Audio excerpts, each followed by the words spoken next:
But my beats, they are hard.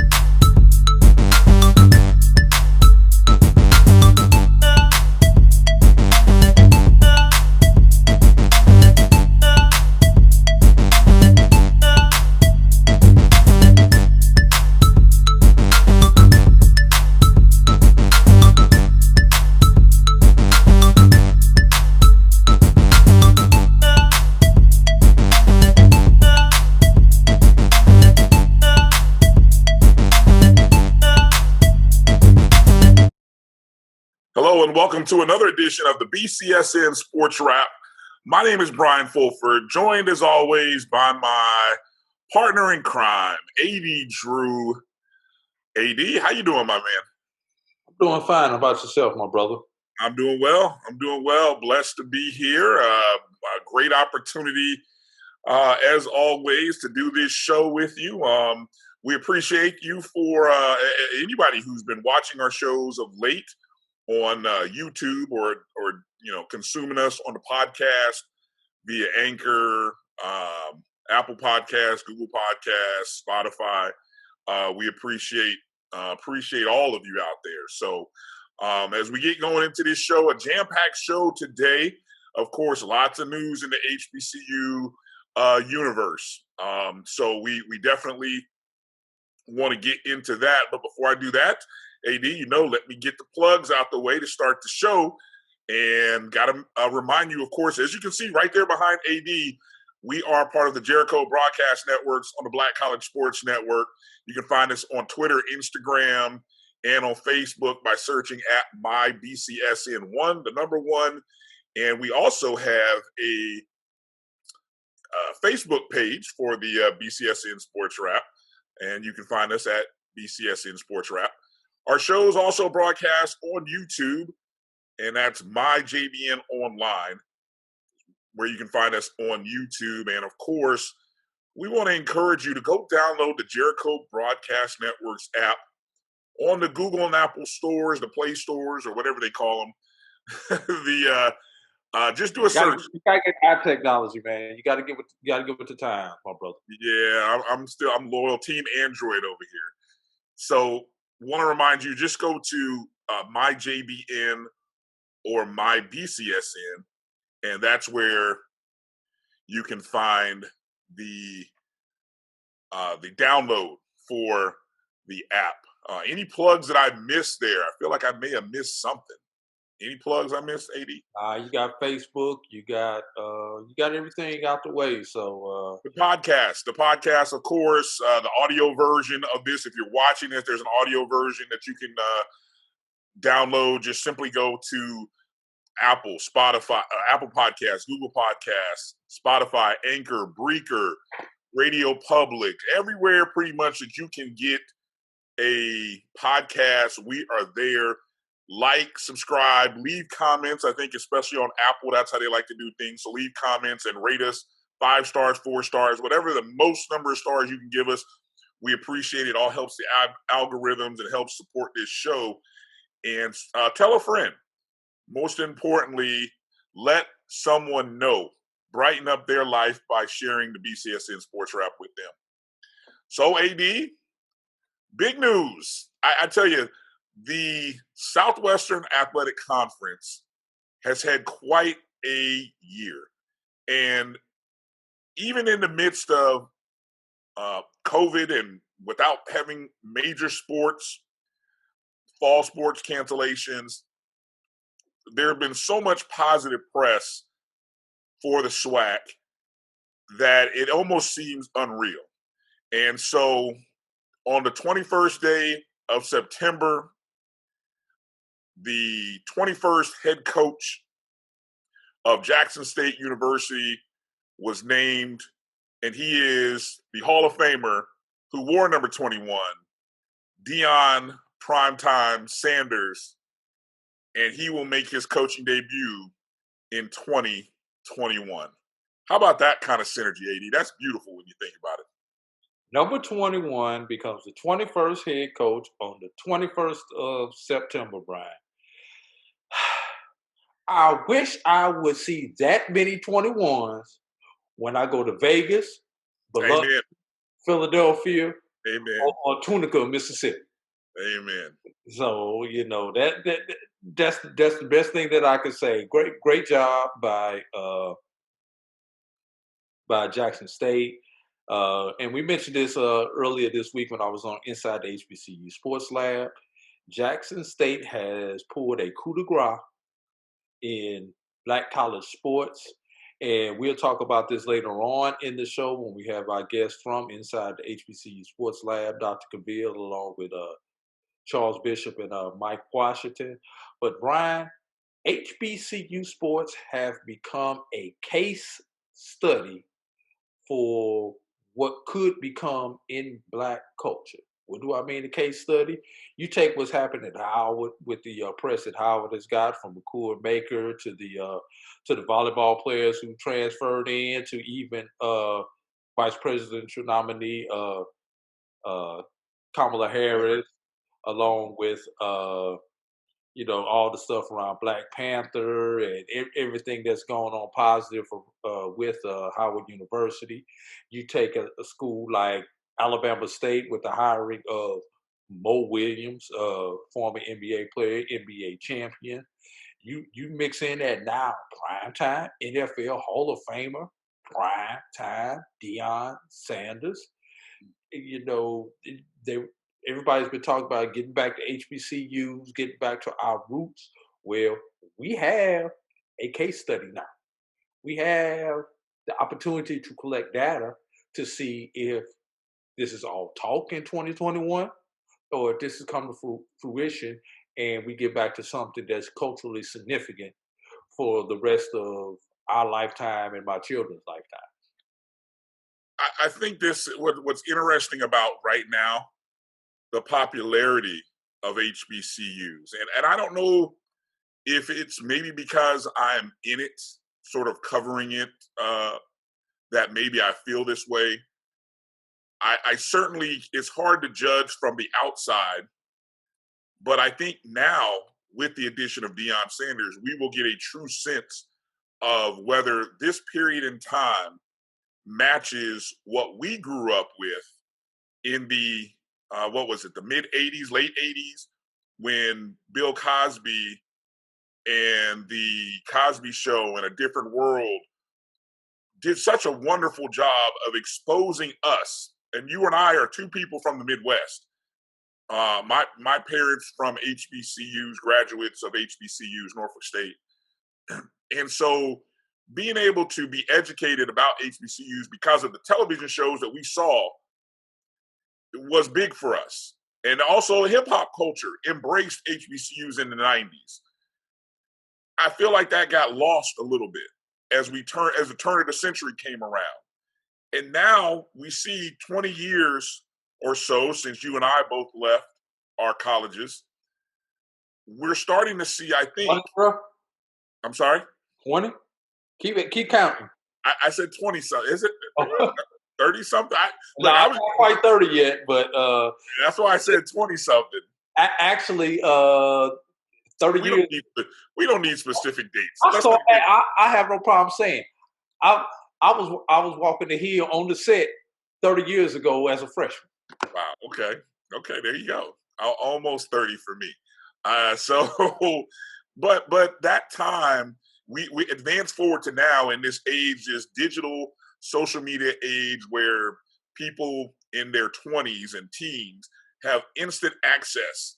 It feels like, the HBCUs had to really get pushed, dragged, and pulled into this digital marketplace because they were definitely behind where some of the, as Doc likes to call, the historically white colleges and universities were.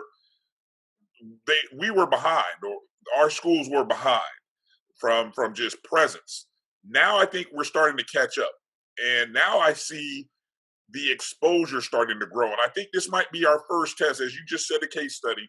This might be our first opportunity to view what it looks like from outside. I mean, I was just writing down earlier today the number of shows, national shows, that you and I probably both watch as just casual sports fans, that because of Deion Sanders being hired as the coach, Hall of Famer, you know, and all of the exposure that he had with him, his brand, his identity, his role with the NFL. You know, you had shows from Rich Eisen Show, Dan Patrick, Good Morning America, Undisputed, First Take, Highly Questionable, College Game Day, ESPN, Fox Sports, CBS Sports, any and everybody who covers sports. Even CNN, okay, mentioned Deion Sanders and Jackson State in the same breath. And so what that instantly did is, if you didn't know who Jackson State was, if you weren't aware of the rich history in football, and just everything that Jackson State has meant to the historically Black college landscape, if you didn't know anything about that, thankfully now, because of instant access, guess what you're able to do? Click, click, click, click, click. Boom. Oh, Jackson State. Oh, they play in this conference. Oh, look at this band. It just is that ripple effect now. Oh, Walter Payton went there. Thank you. Walter Payton. Oh, Dr. Slater went there. Yeah. You know, I mean, just the names and everything that goes on with that. I think, like I said, it really is amazing. And it's been interesting listening to the conversations over the past week since the announcement was made, even going into the weekend. I mean, here we were, there was HBCU media bickering. I don't know if they were bickering with one another, but everyone was trying to figure out who got it right, who got it wrong, you know, or who was going to be right, who was going to get it wrong, you know. And so I'm going to first say, you know, shout out to HBCUsports.com, Ken Rashad. Shout out to HBCUGameDay.com. I mean, those two platforms, you know, in the HBCU media landscape were very integral in breaking the story, covering the story in the beginning process before the official announcement when Deion made it on his podcast Sunday evening.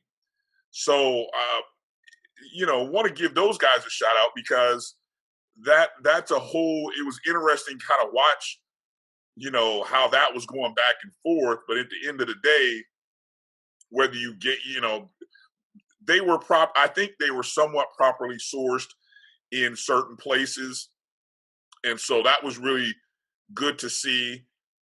And again, we always come down to, you know, unfortunately, there's a little incident where Jackson State may have, and I guess they admitted it, that they misled, however you want to say it. Some people say they lied, other people misled. But, you know, initially they denied the report. Then they came back and stated that, no, that's accurate, or at least we have no comment. And I chalk that up personally, AD, to them wanting to control the story. I think they wanted to control the narrative, and they just, I'm going to give them the benefit of doubt. I don't know why, maybe I just am, that they used the wrong terminology. I don't, you know, who knows? I mean, but anyway, they used the wrong phrasing and they denied it flat out. And really, they should have just said no comment. You know, they probably should have just said, we have no comment at this time, blah, blah, blah, and just kept it moving and just let the reports go. But the minute you deny it, now all of a sudden it's like, whoa, wait a minute. Then you telling me all these other people and these sources I have are lying. So that was interesting. What was your, give me one. I know we're going to get into it later in this podcast with the crew. We've also got an interview coming up with Royal Maxwell. You had a great conversation. He is a Jackson State alum. He's also a coach in basketball, correct, AD?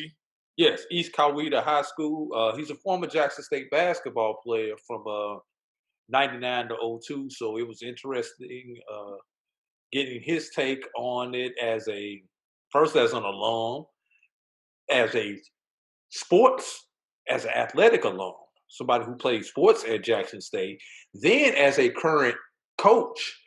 What is his thinking on it, and how does he feel as a coach who has athletes that he's trying to get to that level?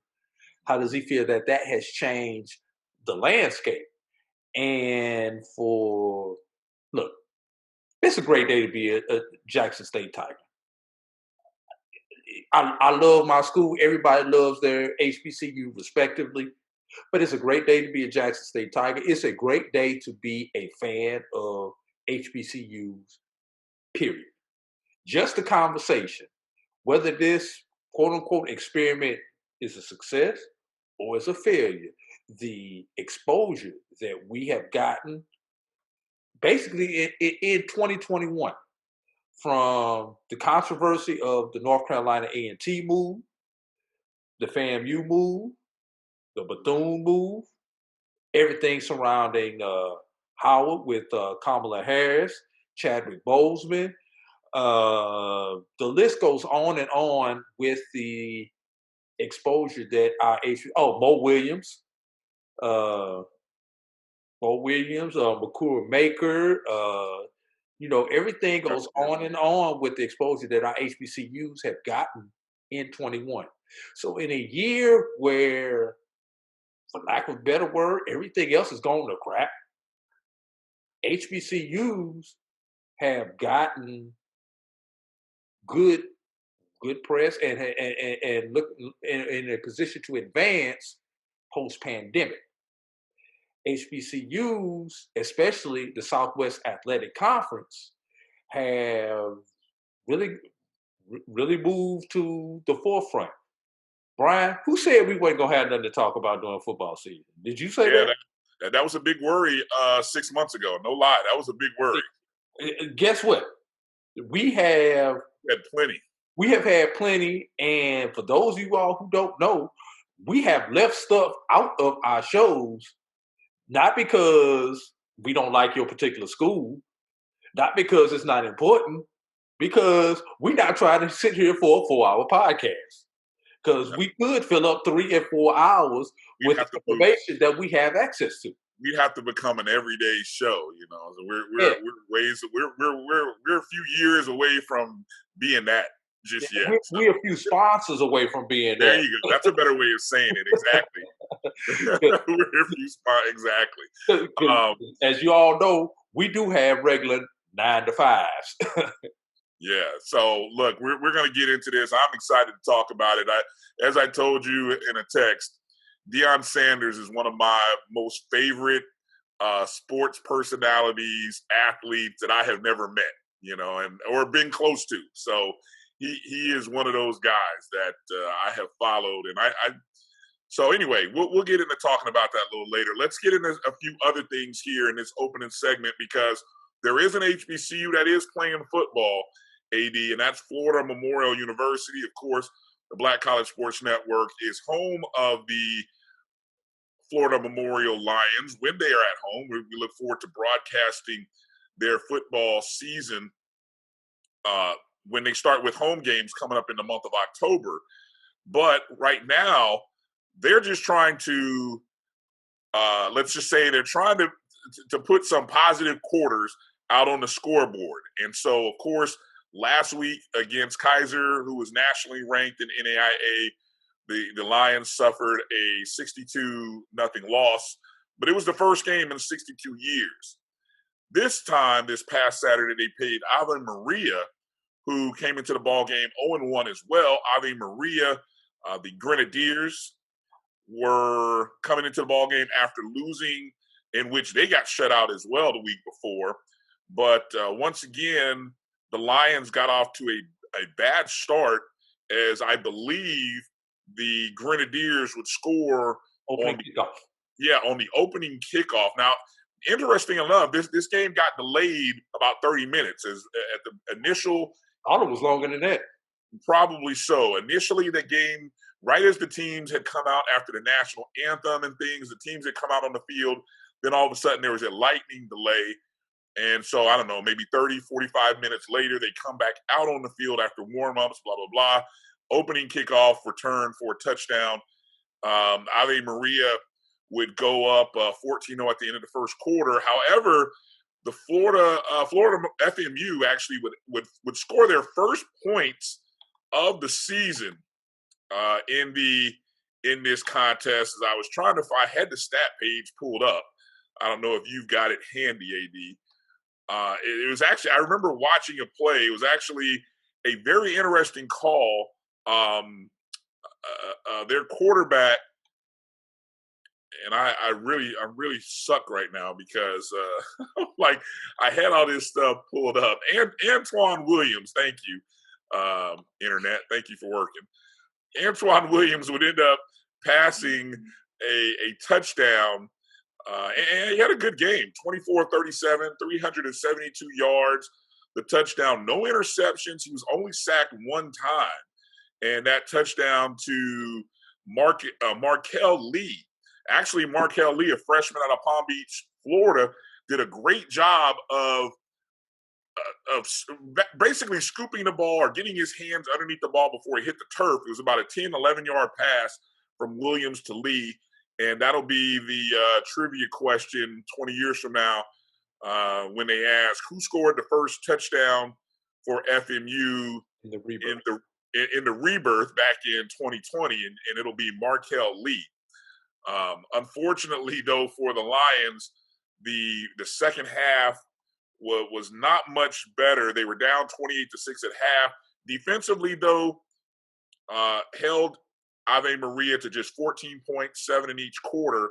Final score, Ave Maria 42, Lions 6. Any thoughts as you watch that game? I thought it was a more impressive performance by the Lions in week number 2. Just got a special teams. Florida Memorial has got to work on the special teams. One opening kickoff gave up a touchdown. Still got a long way to go on the special teams. If they could get that portion of the game right, that has really been their downfall right now. Offense is going to come. Defense is reactionary. Get your scheme right, get your people in the right place. But special teams is the killer right now. Yeah, the special teams is the killer. It's the bad starts. I mean, the offense, again, put up 441 yards of total offense. I mentioned the passing yards. The rushing game wasn't quite there this week, only 69 rushing yards. Ave Maria outrushed them 260-69. I mean, you can't give up 7.2 yards per rush, which is what Florida Memorial gave up. But in a lot of other stat categories, they controlled the game. Another key stat I was just looking at: third down conversions, 6 of 16 for Florida Memorial, and on fourth down they were 2 of 7. So,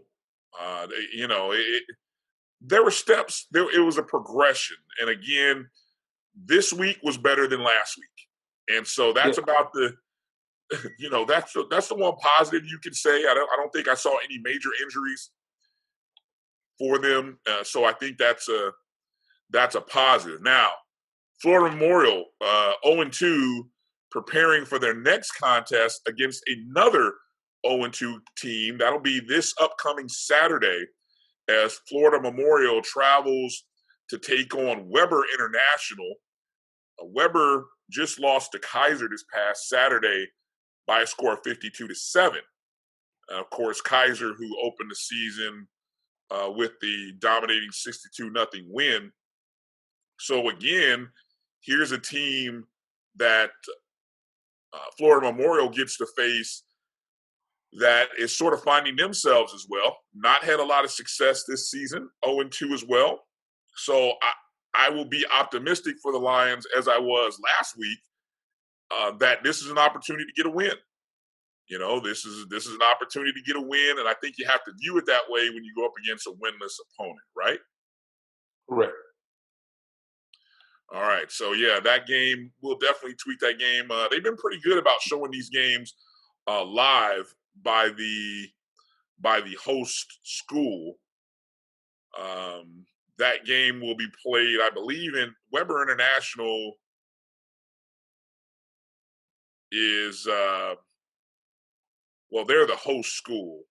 So I was trying to get a location on Weber for that game, but I'm sure you follow us on Twitter. We'll make sure to tweet out some information on that contest as we go.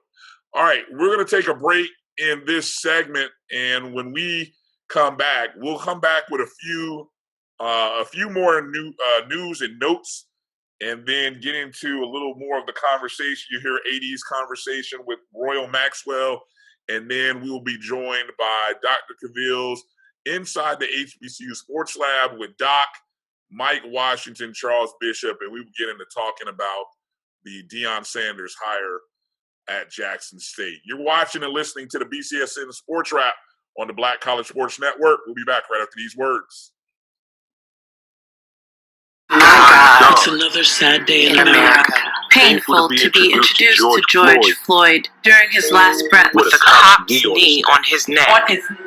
He deserves so much more. How many black lives have to be taken before something is done? We are not a threat. I am shaking as I type. This has got to stop. We are sick of it. Need conviction. I just want us all to live. Death will not stop until the powers that be are finally held accountable. Don't look away from the truth until every one of us are free from white supremacy.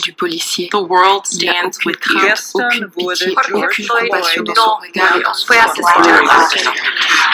Criminalizing and killing of black and brown bodies is not new. It's as old as America. It's just getting filmed more. Do you know what it feels like to be hunted? To have a new hashtag for a dead black person every single day? How does one plan a life if they aren't sure they will have a life to plan? Trayvon, Shonda Anderson, Deborah Dance, Megan Clay, Jeremiah, Michelle Lee Clark,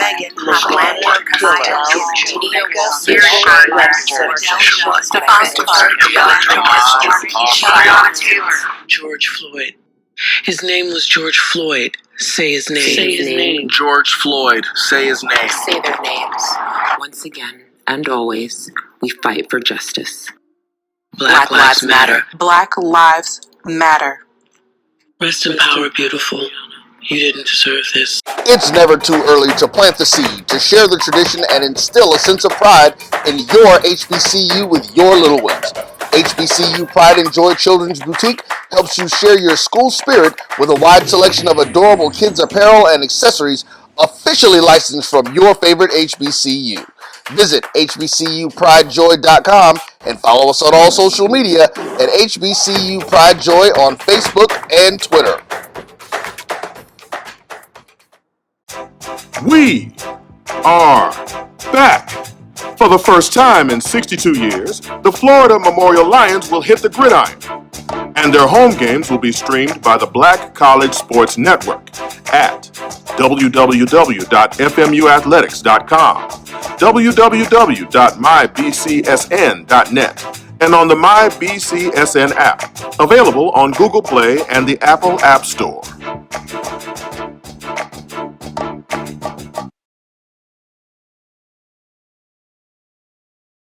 Welcome back to the BCSN Sports Wrap. Brian Fulford and AD Drew here. I want to remind you to join us on social media. Follow us personally, I guess is the way you say it. AD Drew is at BCSN Drew. You can find me at DRB365.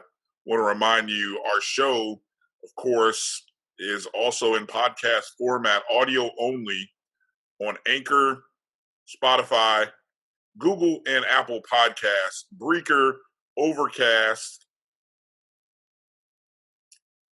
Radio Public, and Pocket Cast. There you go. All eight platforms is where you can find it. I always struggle. I usually get about 6 of them, AD, and I leave 2 off. But pretty much wherever you're listening and subscribing to podcasts, that's where you can find us. So on this show coming up a little bit later, you're going to hear a conversation with Royal Maxwell, a Jackson State alum, who will share his thoughts with us on the impact of Deion Sanders, the new head coach at Jackson State University. And then we also have our conversation, our group chat with inside the HBCU Sports Lab. We'll have Dr. Kenyatta Cavill, Charles Bishop, and Mike Washington all joining us.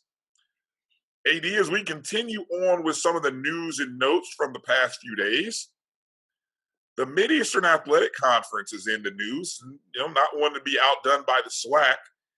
Well, they're in the news because we saw earlier this week that the NCAA finally announced the spring schedule for fall sports. And among, basically, you've got, I counted at least about 5 or 6 sports. I mean, football, volleyball, I think cross country, golf was all included. So their spring schedule, which basically, was a flow chart of how many contests you needed to qualify to play in a playoffs or championships, when those would be. That'll be an interesting conversation to have later, AD, because a lot of those dates, you talk about a busy spring. My goodness, the amount of athletic events and tournaments that not only the NCAA will be hosting, but colleges will be competing in the spring is going to be ridiculous. But it is what it is. Good for the athletes that they're actually going to get a chance to play.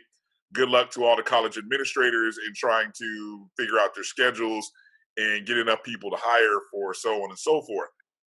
Good luck to the facility operators at all of these colleges and universities who are going to have to plan and coordinate all this stuff.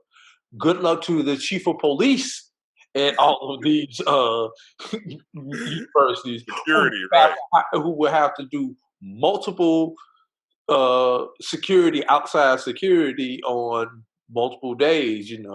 They're going to be probably multiple Saturdays that are going to look like homecomings on certain campuses with a number of off-duty police officers that are going to be working.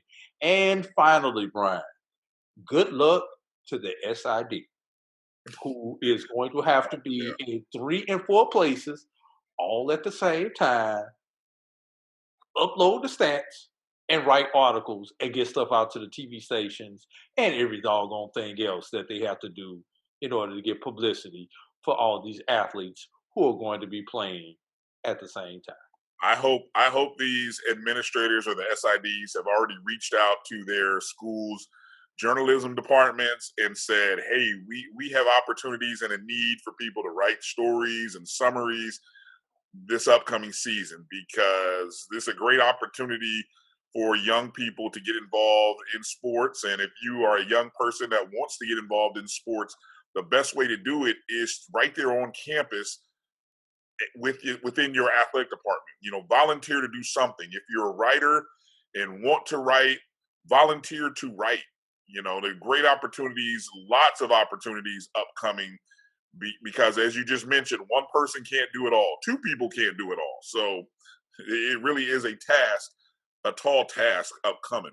Photojournalists, podcasters, production people. We don't want more. We don't want the extra podcasters. We just photojournalists. Yeah, you don't need the extra. Let us handle the podcast. No. Bring your 10-minute story to us at the Black Sports Network.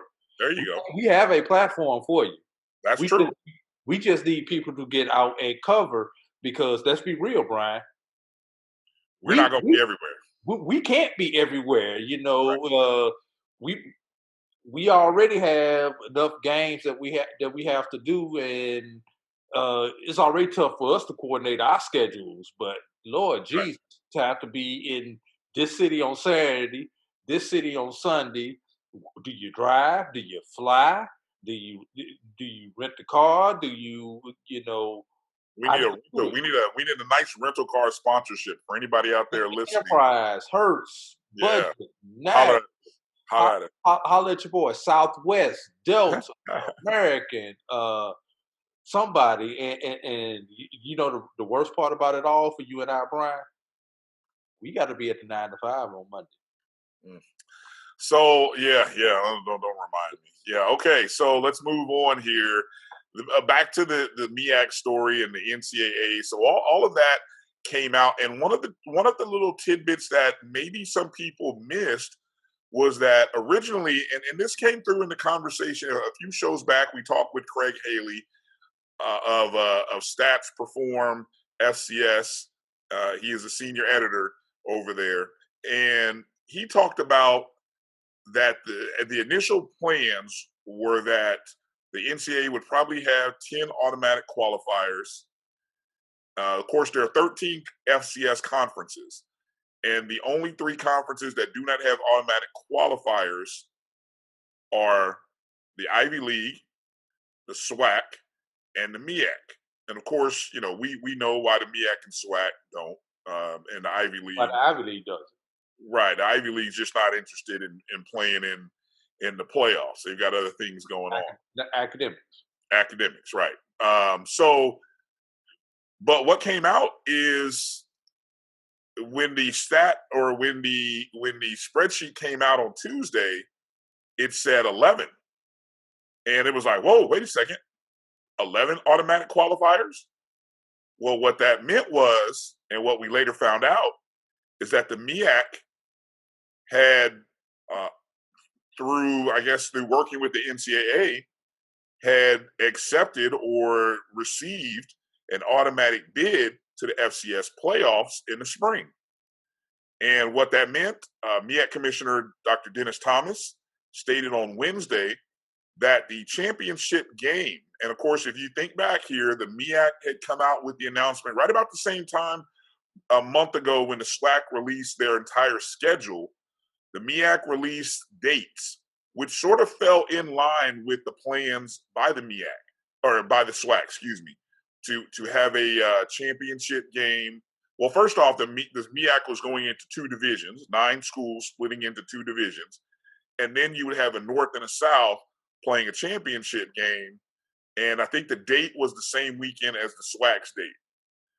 Well, you know, we speculated on, you know, when the playoffs might occur, blah, blah, you know. So now that the dates officially came out, what the MEAC did is Commissioner Thomas stated that they moved their schedule up 2 weeks, and that the championship game of the Mid-Eastern Athletic Conference, the first in the 50-year history, will be the weekend of April 17th.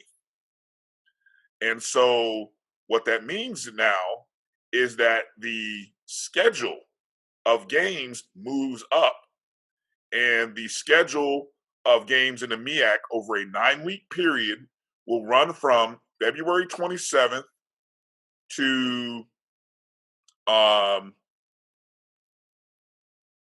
that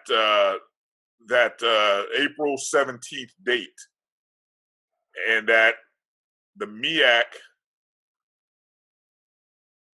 would actually have an opportunity to compete on the first weekend of the playoffs, which will be April 24th. Okay, so hopefully all that was understood there. Again, MEAC schedule starting February 27th, championship game April 17th, FCS playoffs, 16 team now. You know, they went to a 24 team several years ago. There will be 16, so it's just a 16-team playoff, which basically eliminates a week. Exactly, 4 weekends basically. It basically takes the buys out that were there. Exactly. So 11 qualifiers, 5 at-large bids, and so it becomes very important to win a championship this year. And it'll be, I mean, we've already talked about, you've got the Southern Division that consists of Bethune-Cookman, Florida A&M, North Carolina A&T, North Carolina Central, and South Carolina State. I mean, that's your South Division. I mean, that is loaded. And then in the North, Delaware State, Howard, Morgan State, and Norfolk State. Now, it still hasn't been determined how they're going to break up the games, although you had a theory about possibly playing some teams within your division twice, correct? Correct. That would work excellent in the North. Great for the North, horrible for the South, because somebody in the South. Yeah, somebody's going to get screwed and have to play. You do not want to see any team in the South second time more than you have to. Right, exactly. So that's going to be a interesting factor to watch. And I also think there was another thing that came out. This came out last week from the NCAA. They approved an opportunity for teams to have what they call fall ball. So essentially, if it's already been determined what your spring schedule is during this fall, well, let me backtrack. If it's already been determined when your first game is going to be in the spring, you can begin having what they call fall ball. I guess it's similar to spring practice. Yeah, spring practice. During a normal year, you would have spring practice because you know in the fall when the first game is going to be. Right. So similar days to practice condition, et cetera, et cetera. Right. Similar conditions were set up for the fall. Now, obviously, that's great for the SWAC because we already know what their schedule in the first game is. However, the MEAC has not set a schedule with the first set of games for anybody. So there are teams who could theoretically be having fall ball during this time, but nobody is because they don't know the schedule. So it's sort of a missed opportunity. And I know there are some FCS schools that are having fall ball. I think I saw Tennessee State is having some practices, fall ball practices. Also, Brian, if you saw that released by the NCAA, they also kind of laid out the scenarios where you can have a split season, where you can play certain games in the fall and then come back and play your conference schedule in the spring. And there are still rumors out there that FAMU, and I've been following FAMU in particular, may pick up a game or two this fall. You know, they're still trying to figure out if they can play a Florida State. I don't know who Florida State has for its +1. But that rumor is still out there. And would you love to see FAM play Florida State at Doak Campbell? Well, I would love it. I mean, it'd be great. And I think here's how I could imagine something like that happening. If FAMU were able to play fall ball or be able to do fall ball, say from mid-October to early November, that one game could sort of be like their spring game. It would be sort of their fall game. Right. You know, and that's an opportunity to actually get on the field, get a check, play, get a check, play, get a check, and kind of put something on tape that you can use to get prepared for the conference season. I love the idea. I don't know all the protocol. That's the first I've heard of that. So, I mean, good scoop by you, AD. I hadn't heard of that happening. Yes. And also, speaking of these games, we still don't know what the situation is going to be with fans, et cetera, going into the spring. How many people are going to be allowed? Were you going to be at 25%, 50%, or the full 100% capacity? Correct me if I'm wrong on this one, Brian. I believe FAMU is the designated home team for the Florida Classic this year. And the only reason I'm going with that because I remember FAMU wearing white, and usually the team in white is the road team this past year, and Bethune had the dark color last year during the Florida Classic. You know what? You mentioned that, and you're right on the color coordination, but I didn't pay any attention to home and away. You know, so now I'm throwing out a wild theory. Just thought about this during this conversation. Okay, we're speaking of Doak Campbell Stadium. Okay. Say Orlando, where you're located at, where you're based out of, does not allow for the Florida Classic, either due to schedule conflict or something else, local ordinances as far as number of people, et cetera, et cetera. But we know Tallahassee is allowing fans in the stadium. We've seen it, right? Why not go take the Florida Classic over to Doak Campbell? Well, if the relationship, you can still get 20,000 people in Doak Campbell. I'm pretty sure FSU will lease it to FAMU for a pretty good sum. You can't get 20,000 in Bragg if they have the restrictions right, on a 25,000 seat stadium. You're only probably talking about what, 5,000 to 7,000 maybe in Bragg. Yeah, and we know Bethune Stadium is not as large as Bragg. So both these teams want to make money. Go to Doak. From an administrative level, that sounds like a great idea. I'm curious though how much pushback will come from FAMU alumni, things of that nature, about having to go play at Doak. We used to go play FSU in basketball at the Civic Center. No, I don't think which was Florida State's home court. Yeah, but I don't know if the Civic. I don't know if that played Bethune at the Civic Center because Gaither did not hold it up for the Bethune game when we were in school.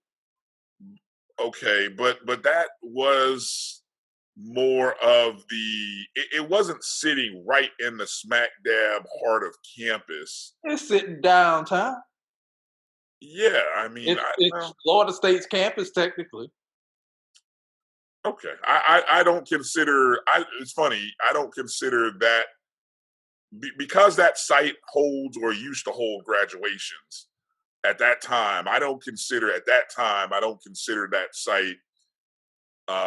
It's not technically. Yeah, I don't consider it Florida State's. I don't consider it Florida State's. Yeah. All right, at least back then. I don't know about it now. I haven't been up there in a decade or two. But back then, I don't consider that Florida State's. Unlike Doak Campbell, you consider Doak Campbell Florida State. I just wonder if people would feel some kind of way about having to go play a game against a rival like Bethune at Doak Campbell. I mean,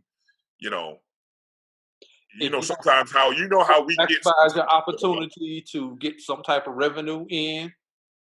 Look, no, you're making all those points are valid. And the two schools still split the money like they would down in Orlando. I get it. There are lots of, it makes sense, but you know how we get sometimes about things, and we get in our feelings, and I just wonder how many people are going to get in their feelings about having to go to Florida State for a FAMU Bethune game. Would it make you feel better if we painted the field green and orange over at Doak Campbell? Now, yes, if they allowed us to paint the field orange and green, yes, I would be all for it. I think, or do like you do down in Orlando and have one end zone for each team. But Florida State. Now, see, that's when Florida State people might get in their feelings, because they might be like, "Oh, hell no, that's our field. There's no way we let anybody come into our place and put their logo and stuff on our field." I'm just saying that. So unique circumstances, unique times call for unique ideas. Well, as we're talking about Florida A&M and stadium issues and sites and locations, that became a story this past week as Florida A&M Stadium, Bragg Stadium, one of the largest stadiums actually in the Mid-Eastern Athletic Conference, and I think outside of the stadium that Jackson State rents, actually in terms of on-campus stadiums, Bragg Stadium might be the largest on-campus stadium. I think it's slightly larger than Alabama State's stadium, maybe about 1,000 people, but they're neck and neck. And it's definitely a couple of thousand larger than Mumford Stadium, where Southern plays. Yes, I think it's about 22,000. Right. So I think the capacity is about 25,000 or something at Bragg. Well, Bragg at Hornet Stadium is around 25. Yeah, Bragg Stadium apparently it is in desperate need of repair. It's been known for quite some time, and I think, to my understanding, the stadium was sort of coming up on an anniversary next year in which repairs were desperately needed, and in the tune of about $10 million is what was needed. Now, the Tallahassee City and Leon County commissioners looked at sitting as the board, and I'm reading this right here from rattlernation.blogspot.com. Always love the information that he drops on Florida A&M. The Tallahassee City and Leon County commissioners approved, they were sitting as the board of the Blueprint Intergovernmental Agency. They approved a $10 million funding request from FAMU to make much needed repairs and improvements to the 67-year-old football stadium. Bragg Stadium, 67 years old. They needed plenty of things updated, modernized. Now, we're not talking like an upper deck. We're not talking new scoreboard. We're just talking basic additional bathrooms, bleachers being updated. The literal structure of the stadium needed to be upgraded. And of course, in doing that, that's an opportunity to upgrade the concession stands, the bathrooms. They might still have troughs at Bragg, I'm sorry? They were supposed to be adding some suites on the it goes from the home side to the visitor side, depending on what year and who's coaching. But on the east side of the stadium. Right. So with the $10 million allocation, they say that you shouldn't see dramatic changes to the stadium. The money will primarily be used to make basic life and safety repairs, which will extend the life of the stadium. Some cosmetic improvements, of course, new paint job, new restrooms, new sound system. And as you mentioned, a completely new press box, which from the drawings that I saw, I don't know if you saw the drawings that I saw. No, I haven't. Okay, so I had a diagram that was sent to me that showed, like, right now, currently the press box and the suites all sit on the west side of the stadium. Well, apparently the press box will be new and will go over to the east side, which for anybody who's been to a FAMU game in Bragg Stadium, that's basically the side where students and the hundreds sit. That's the east side. So apparently that will be where the new press box will go. And that also is the side that as the sun is going down, the sun will be shining in your face at that direction as well. And then what was as you mentioned, new suites. Well, those suites would actually be a part of the west side where the old, there are suites actually on the upper deck of that press box, and not very many, but so I guess they're going to expand that area over there. Just scanning here, just looking, they say, what does $10 million buy? The funds, you have almost $4 million used to replace the stadium pan, which is called basically the steel floor of the stadium. You got almost $2 million will repair and reinforce support beams under the stadium. New lighting, almost $1 million for new lighting, almost $500,000 for the new sound system, $50,000 for scoreboard repairs, $100,000 to demolish the current press box, which has been deemed as unusable after the current year. That's so. In all, they say the total expected cost of the repairs is estimated at $11.6 million. And I thought the one interesting thing, AD, is they said that the economic impact of the repairs would be about $27 million to the city and county through the improvements. And so a lot of people in Tallahassee, a lot of FAMU folks were upset with some commissioners. And I think the vote was 11-3, if I recall. So I know there was a campaign to let the 3 folks who voted no, let them know that, hey, we see you, and trust me, when it comes time to vote, you're not gonna get our vote, or we're gonna vote against you. One of the things. Yeah. Couple of things on the FAMU Stadium, and I'll try to be brief, Brian. We're talking about playing 2 football seasons in 1 year in 21. When will these repairs occur? Because normally you would start prepping things as you could right now and start those repairs in November, sometime around Thanksgiving. And then you would have up until August or September, whenever the first home game is, to get the majority of your work done. You shut down for the full months during that season, and then come back during the next off season and finish up. When are these repairs going to get done, Brian? Do you have privy to that information?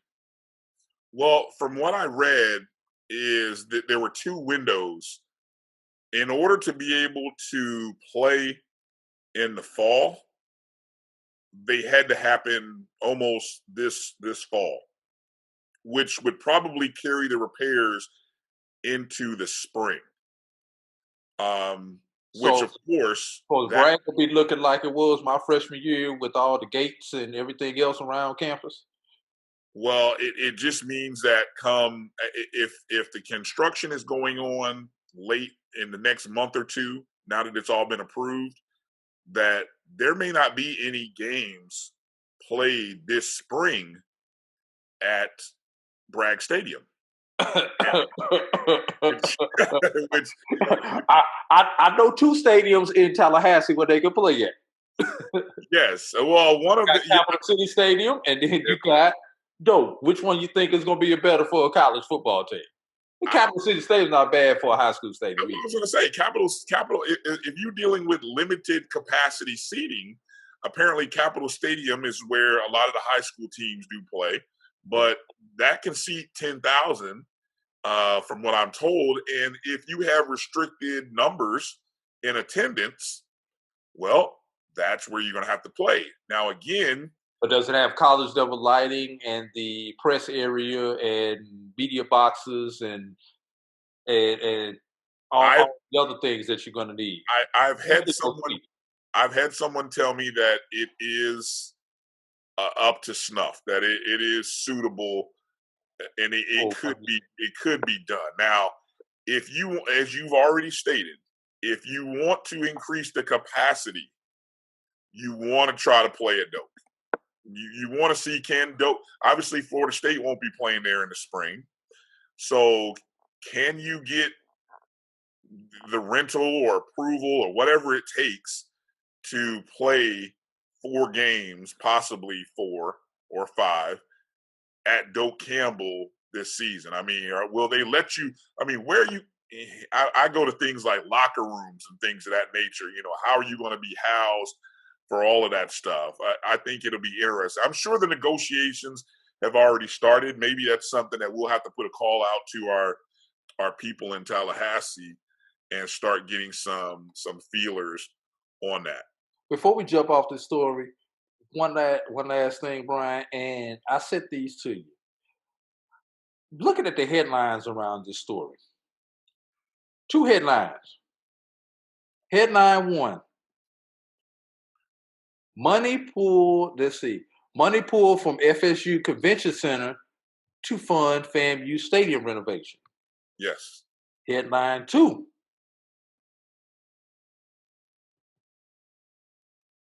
FAMU receives. It didn't open up.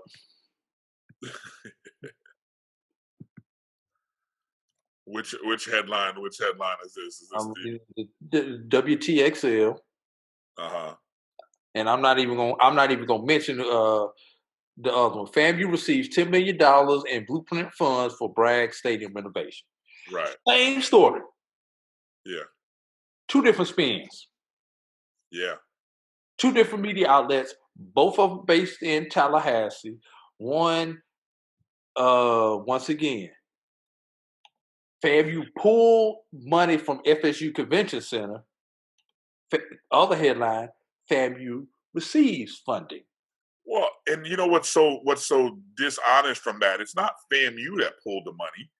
It was money that this agency, this Blueprint Intergovernmental Agency, voted to allocate. All they did was pull $10 million from $40 million that had been originally allocated to FSU for the creation of a convention center that has not even been designed yet. Exactly. Whereas FAMU had a shovel-ready project. Exactly, and would drop $27 million in impact because of the jobs and other things that would drop $27 million estimated into the city coffers in some form or fashion. So, it's interesting, like you said, the spin on that. And just to clarify, I said the vote was 11-3. It's actually 9-3. The commissioners voted 9-3. There were 12 members on this in the city and county commission, and the vote was 9-3. And they met for some nearly 5 hours, 4.5 hours, and 3 commissioners voted not to give FAMU that $10 million. So I thought that was pretty interesting. Speaking of stadiums, Drew, another school in Florida has been making improvements, or actually building a stadium on campus during this time when there's no football. And credit to EWC, Edward Waters College, of course, was building a new on-campus stadium just next to, if you've been to EWC, right next to the basketball facility, the gymnasium, and they built a new stadium. And if you have not seen the images, it is absolutely beautiful. You can go to I believe EWC Tiger Pride on Twitter, and there are some very cool aerial shots of the field, of the bleachers that have been installed. I don't know if everything is done, but I'd probably say the project is about 80% complete.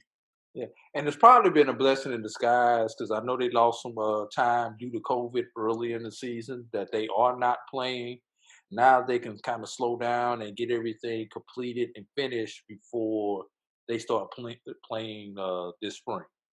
Yeah, I was going to say, and they are playing in the spring because they are, matter of fact, they are actually the opening opponent. Against who again, Brian? I believe Jackson State, if I'm not mistaken. Oh, okay, right? I just wanted to see if you know. Yeah, right. Talk about the synergy in this particular show. Yeah, so EWC will be the first opponent for Jackson State, and one thing we still haven't heard. We haven't heard anything about. We know that we'll put it like this: we haven't heard anything from the Division II. A lot of talk has been, whether the SIAC and the CIAA, is it worth them even playing in the spring? We haven't heard any buzz about that. I mean, in fact, the NCAA hasn't even come out and said if there will be or what their schedule or timeline is for fall sports. And I think that's probably a matter of them taking care of Division I and FCS first before they get down to Division II and III. But as I think about NAIA, who's already set dates, correct? We've already seen that the NAIA has set dates, and the championship will still be held in Grambling, Louisiana, in the spring. Yep. And Eddie Robinson. That's a Monday game, the Monday after Mother's Day. Right. So it'll be interesting. I know EWC is still a provisional. They're still an NAIA member, so there will be opponents for them to play in the spring on an NAIA level. They're after a year of playing an SIAC schedule, and they had planned to play an SIAC schedule and are hopefully planning to move into the SIAC in the fall because this is year 2 of their probation.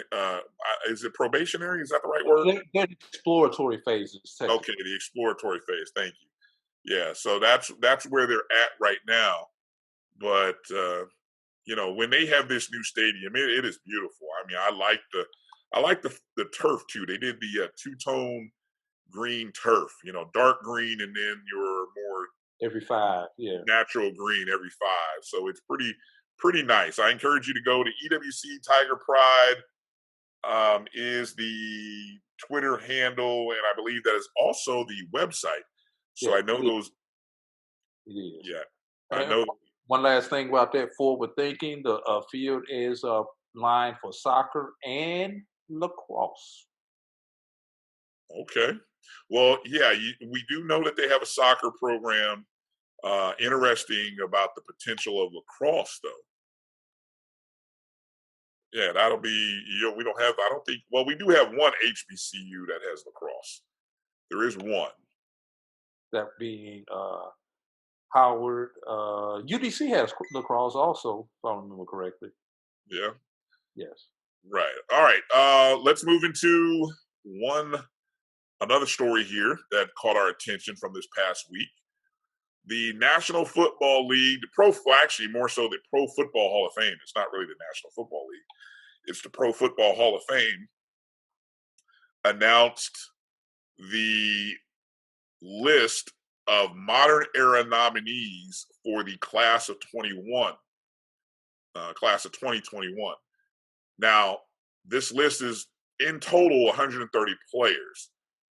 Now, if you recall, the class of 2020 did not get to have their induction ceremonies at the beginning of this season a month ago in August. So next year will be a dual celebration. You'll have probably one day in which they'll do the class of 2020, and then they'll do another day with the class of 2021. So, I mean, that's going to be an amazing weekend with 2 Hall of Fame classes going in. But among the 130 nominees, there were 7 HBCU grads who were part of this list. And those names include Steve McNair of Alcorn State. Somebody harassed me on, not harassed me, but they checked me up on my pronunciation of Alcorn. I think I even made the mistake. I called it. Did I just say it again? Did I say Alcorn? No, you said Alcorn, just like I've said Alcorn many times. It's Alcorn. Alcorn. Alcorn. They correct me, but sometimes it gets like Lafayette, and Lafayette. Look, you're listening to 2 Midwest guys, so I mean, look, we're just going to continue to get this wrong. When I start talking about over her, when that St. Louis accent out there, you don't say that. Okay, so yeah, Steve McNair.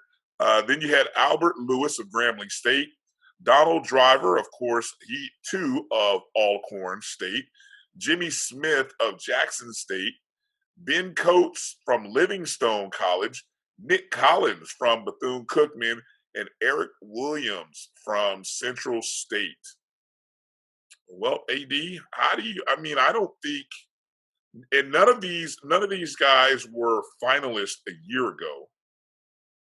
But, I'm not really sure either gets in this year. But if you had to sort of handicap this list, and let's give it time, over the next 5 to 10 years, who is likely to get in maybe over the next 5 to 10 years? Steve McNair is going to get there eventually. I think Steve McNair has been, for lack of a better word, punished by the way that he passed versus his playing career. And everybody remembers the controversy around how he passed. I won't get into it. Just Google the story. You can see that.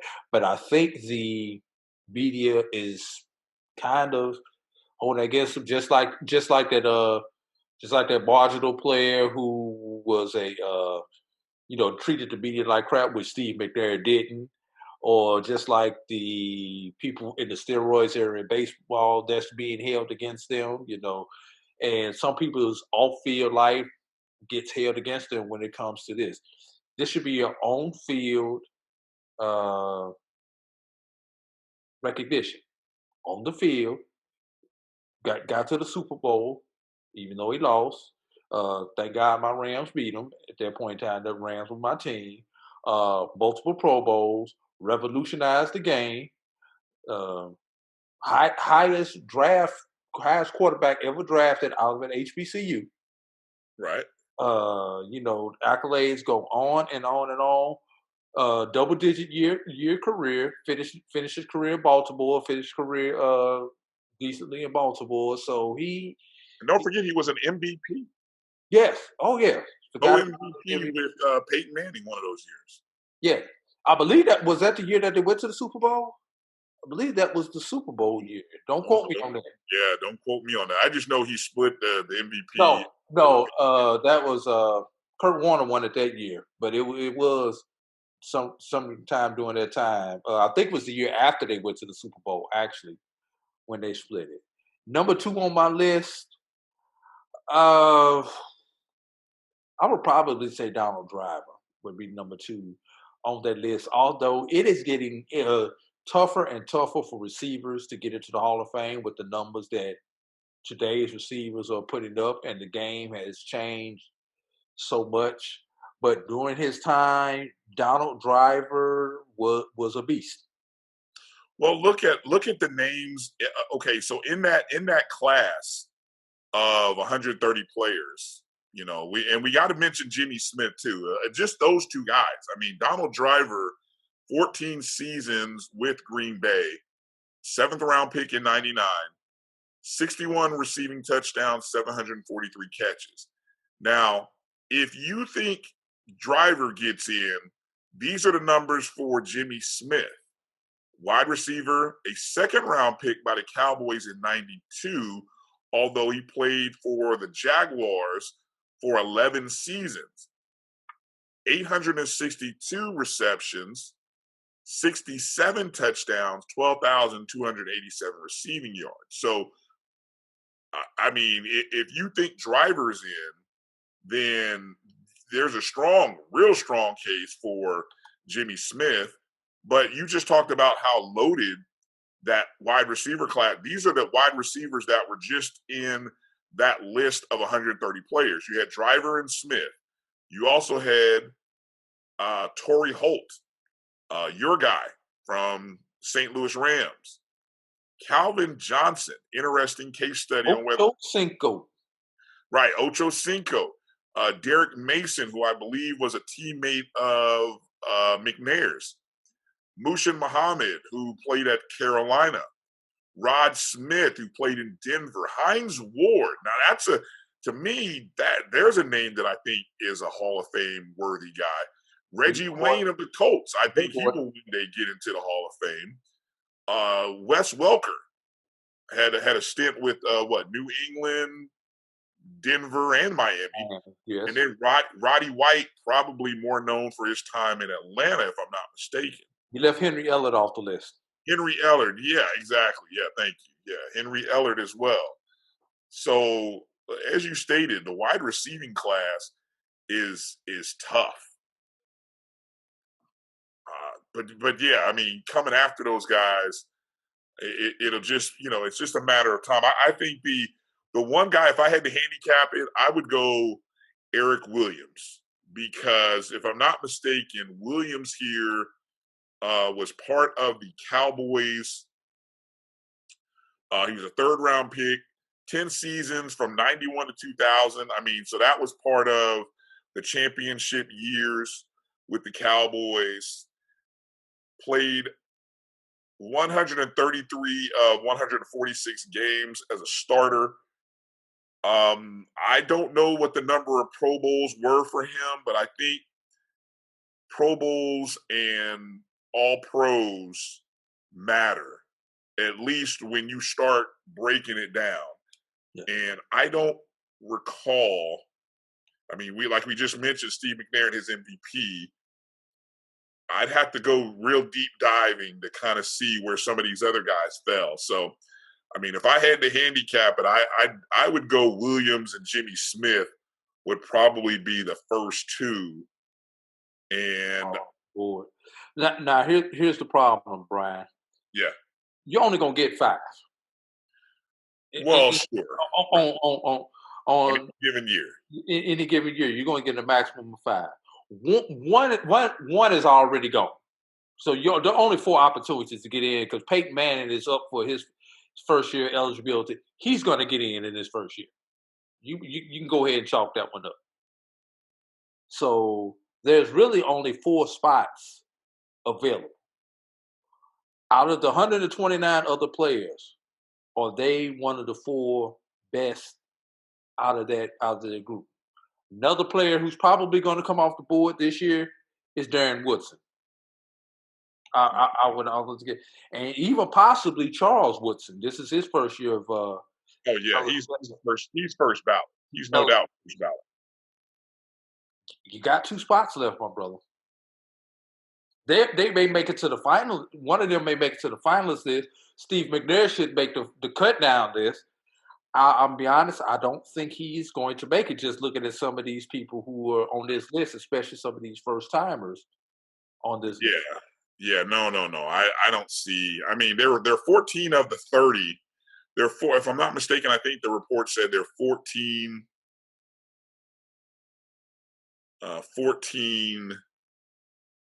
first-year eligible players. And those first-year guys, I mean, like you mentioned, Peyton Manning, Charles Woodson, those are... Darren Woodson. Huh? I say Darren Woodson also. Is Darren Woodson he's not a first team. No, he's not a first-timer, but he's on the list. Yeah, but I mean, just,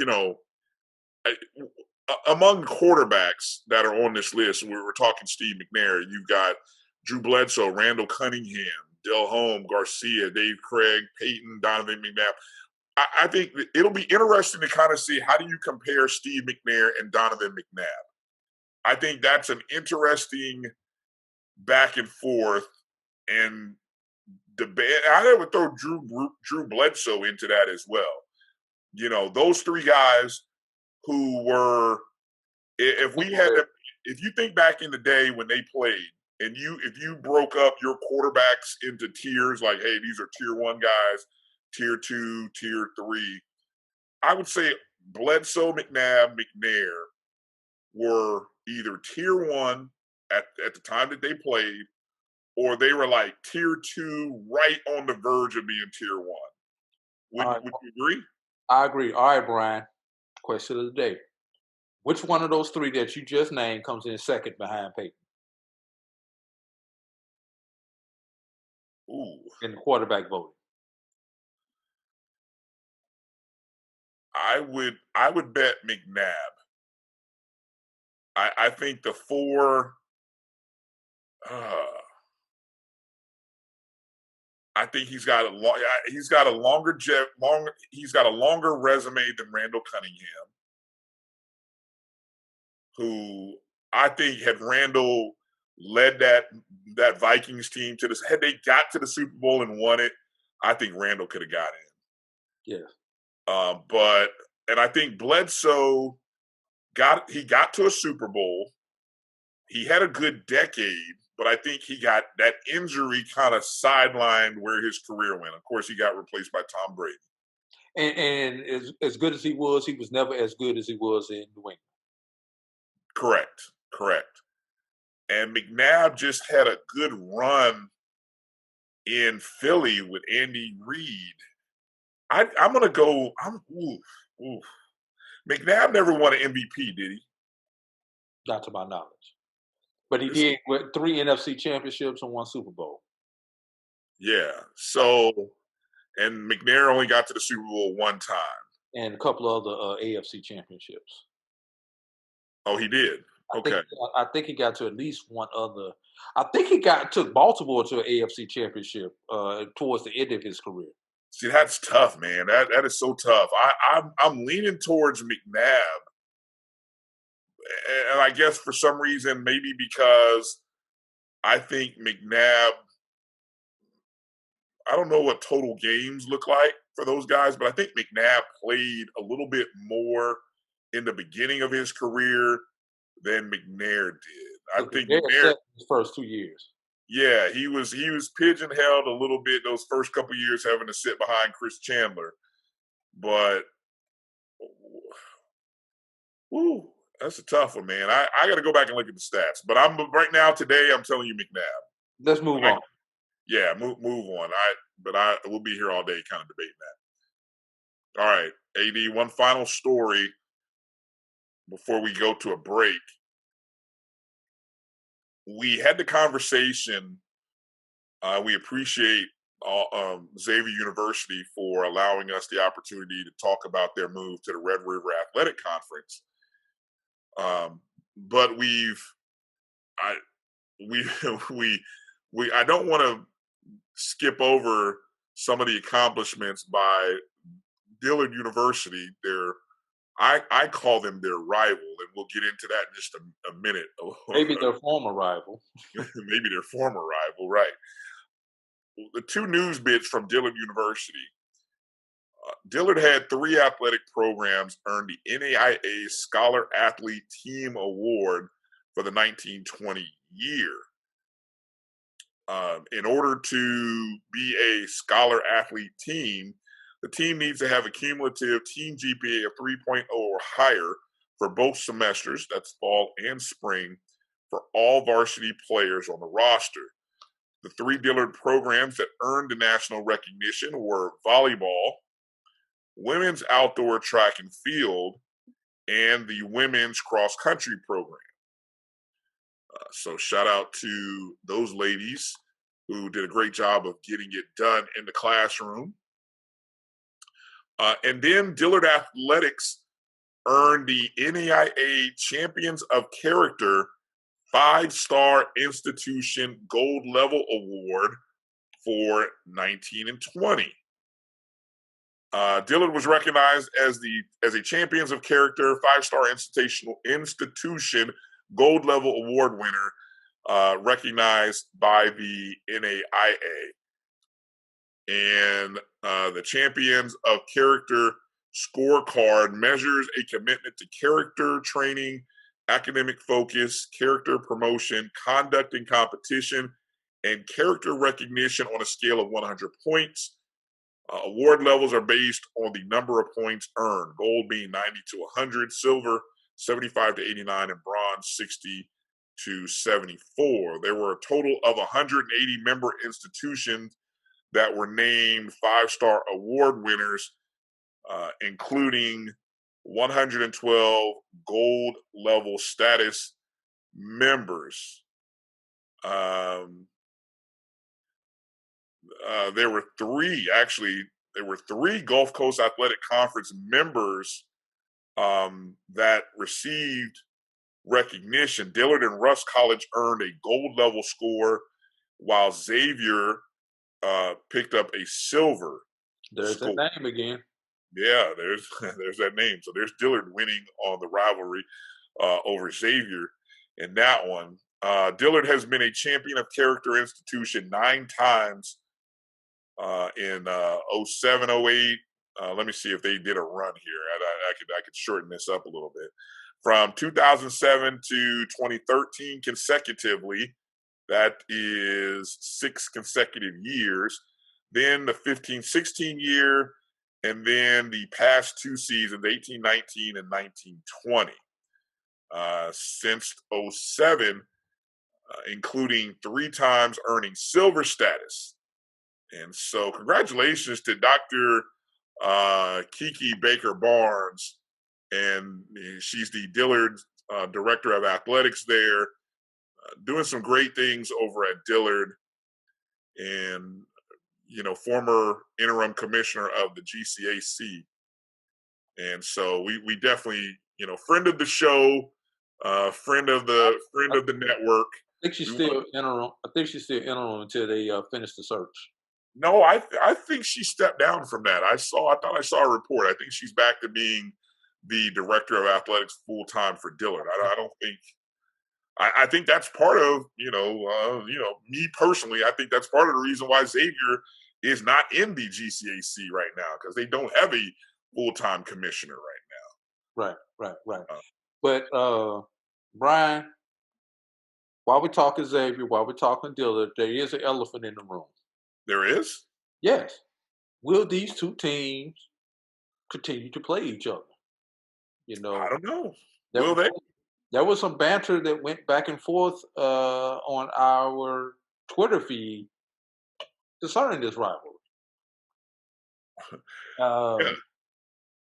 I kind of let you get into the particulars of it, some of those tweets, but there are just certain rivalry games that should be played in certain sports. Dillard Xavier in basketball should be played. Conference, non-conference, playground, YMCA, I don't care. That's the game that should be played. Go ahead, Brian.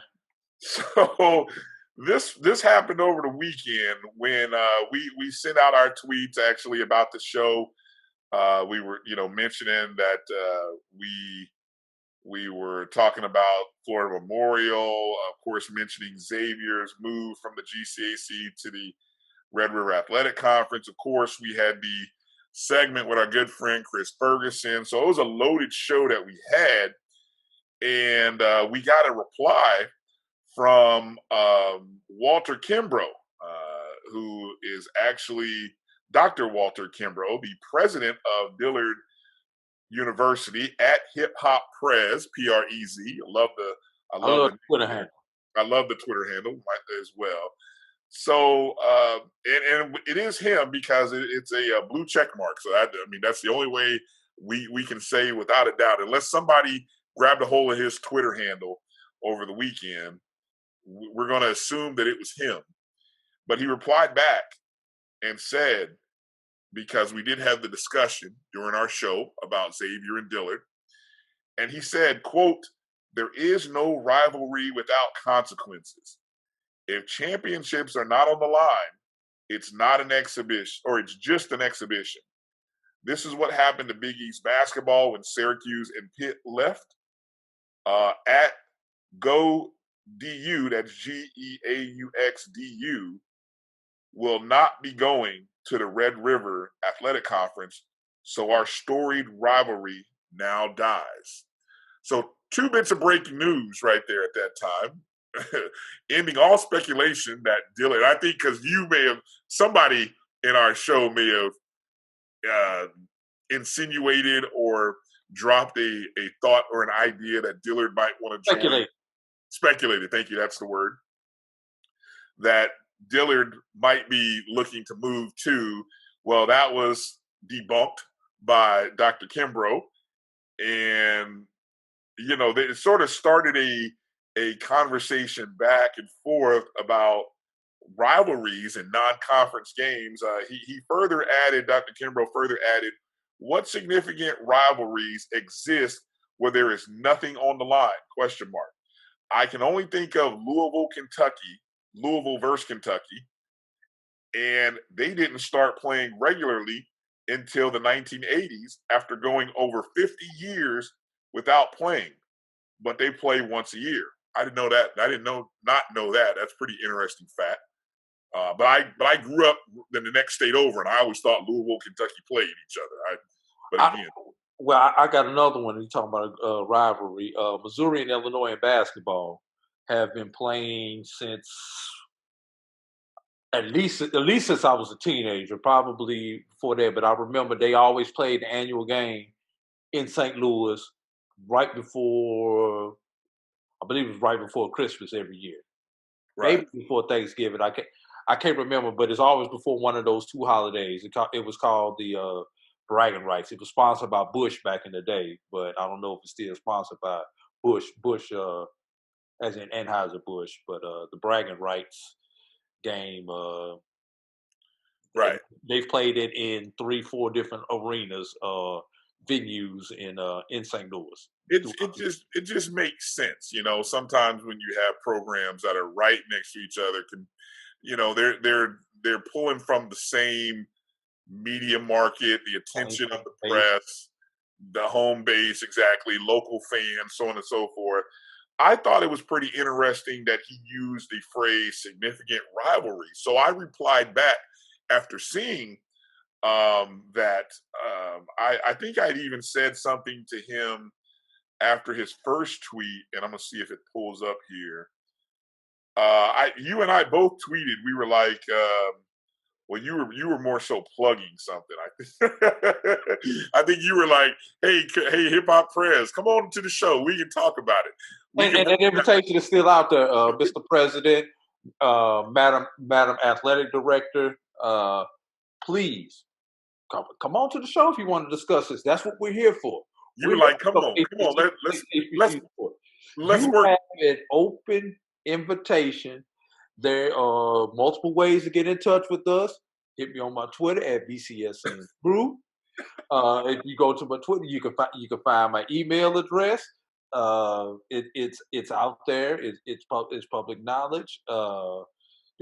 Matter of fact, your athletic director, I believe, has my email address. So you're just trying to bring everybody together. Look, I see you working. You're exactly. like, let me be the negotiator here and bring everybody together. Exactly. Let's talk it out. So I had tweeted back to him initially when I saw the first reply, and I said, there's too much history and pride between your schools for the rivalry to be dead. Given the influence both schools have in NOLA, New Orleans, Louisiana, acronym there, anybody who doesn't know that, you'll still be competing for students academically and athletically for years to come. I hope your hashtag DU versus XULA games continue for the fans.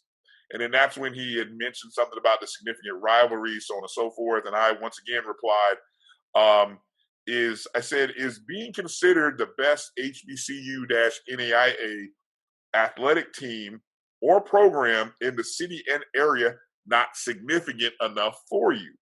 Interesting choice of words, quote unquote, significant rivalries. I think it's the fans, alumni, players, and coaches that determine whether an opponent is a significant rival. And then he replied with, I still am trying to figure this out because it feels cryptic. He replied, yet none of those constituencies were consulted before the move was made. I'm still trying to figure out which constituencies that he's talking about. Right. Once again, Mr. President, please come on and explain that to us. Which constituencies are you talking about? The invitation is yours. Again, yeah. So we stirred the horn. Look, I mean, it's interesting to say the least. I just don't know why you would not play a game that literally nobody has to travel to. You know, one year have it at one gym, the next year have it at another site. Let it be for bragging rights. I don't care if it's make it every sport. I mean, make it, you know what, create a commissioner's cup. You want something to play for? How about that? Somebody within the New Orleans, Louisiana city, how about a key to the city or some award that, between Xavier and Dillard, every time they play, it counts as a point towards this key or this trophy. Something, make it worth something. Since you want to play for something, let's give them something to play for. Brian, before we take our break, what are a couple rivals out there that no matter what, football, basketball, whatever, should be played? They may be played now. They're probably not played now, but a couple of them that you could think of that should be played. Like, I'll give you one for instance. I don't believe Central State and Wilberforce play anymore. And basketball? Yeah. Basketball, yeah. Yeah. Well, I think that's the thing. Are we talking basketball or are we talking football? Because I know in football it's a little tougher in football. But I instantly come to Nebraska, Oklahoma. Yeah. Like, I can't understand Nebraska and Oklahoma not playing. That's just like Missouri and Kansas not playing anymore in anything. It is not like Missouri and Kansas. No, it is not. I'm from Missouri. Yes, it is, bro. No, Jesus, no. Missouri dominated. See, the thing was, Missouri were dominating in football and Kansas were dominating in basketball. That's what made that rivalry interesting. Okay. I'll concede locally within those two states, it was a big deal. But I'm talking a region of the country. Nebraska, Oklahoma was a big deal. And, it's a shame that they don't play each other anymore after they split and went different ways. That's crazy. But what about on the HBCU level? Anything you could think of? No, because I think, it'll be interesting to see what happens after Bethune and FAMU leave the MEAC, because I think, for example, let's just say one that happened and actually came back this past year, Howard and Hampton. The battle, what did you say? The battle for HU, the real HU. Yeah. What some name. They had been playing for years. The year that Hampton got booted out of the MEAC schedules, off the MEAC schedules, that was a year they were supposed to play. And then, of course, the following year they played in the Chicago Football Classic. Now, what about Union and Hampton? They play Union and Hampton. As a matter of fact, that was supposed to be started. Yeah, they play each other. Norfolk State and Virginia Union. Yeah. Those were old CIAA rivals. I don't think they play anymore. North Carolina Central, that actually is coming up. That's supposed to be coming up, or at least it was supposed to be coming up this upcoming year. Those two teams, maybe I think they're going to be playing in 2021, though. I've got one, and it hasn't happened since 2016. But it used to be the opening game every football season. Tuskegee and FAMU. It used to be the opening up until the 90s. Oh, okay, yeah, okay. See, that's time you got on campus. Matter of fact, I think your freshman year was the first year they did not play. They stopped playing. Okay. See, that's interesting. That's interesting. So that's those are some of the rivalries that hopefully you can find ways to schedule again. But it's hard. It definitely is hard. I think because I would like to see every now and then some of these games be played in neutral sites. Like, I still maintain, I am hoping that once FAMU moves to the SWAC, that they find a way to schedule a game against Howard. But I don't want it to be at Howard Stadium. I want that game to be played wherever I guess they're not the Redskins anymore. The Washington Football Club. Wherever the Washington football team is going to play. Because RFK has been condemned. Yeah, it's been condemned. But you got to find a site, because there are a lot of interesting. There's just lots of alumni in that base in the Northeast for both schools that would appreciate a FAMU Howard contest. And I would like to see FAMU and Hampton play again too. I'm hoping that comes back. Once Hampton's program, gets back to wherever it needs to be, I would love to see Hampton and FAMU play again. If you talk about FAMU games that need to be played again, FAMU Tennessee State needs to be on the regular. Oh yeah. That was always a good in one. Atlanta, nowhere else but in Atlanta. In Atlanta, huh? Yes. All right, AD. Let's get ready to take a break, and when we come back, or actually when you come back, you will be talking with Royal Maxwell, and you're going to get a chance to listen to that segment with him. And then a little bit later in the show, AD and I come back, and we're going to be joined. It'll be a big group chat with AD and I, and Dr. Cavill's Inside the HBCU Sports Lab. We'll have Dr.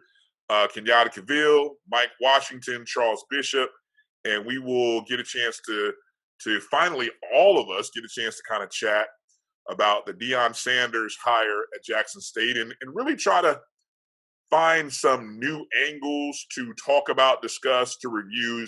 It's been a lot over the last 48 hours. And so,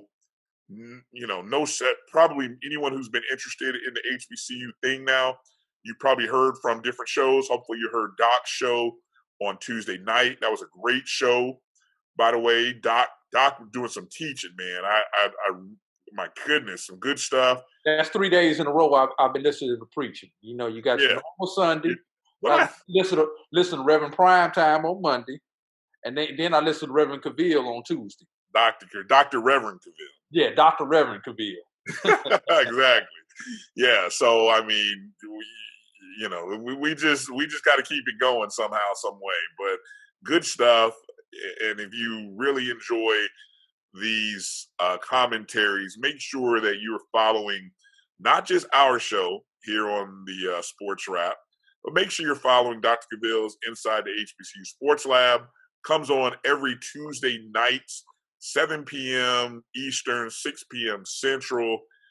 Can be found on Facebook, can be found on our Twitter feed, the BCSN Twitter feed, and on YouTube as well. So lots of places to stream and hear the shows and the comments and the commentary. So lots of good stuff. But let's take that break now. Coming up, AD segment with Royal Maxwell. And then coming up after that will be the group chat with the guys from the HBCU Sports Lab. You're watching and listening to the BCSN Sports Wrap on the Black College Sports Network.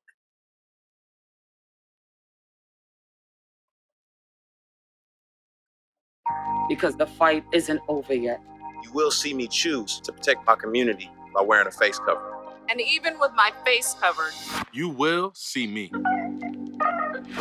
As a son. As a man with a never quit attitude. As a fighter for change. Join me in wearing a face cover. To help stop the spread of the coronavirus. Because this is one small act of kindness that has the power to make a big difference.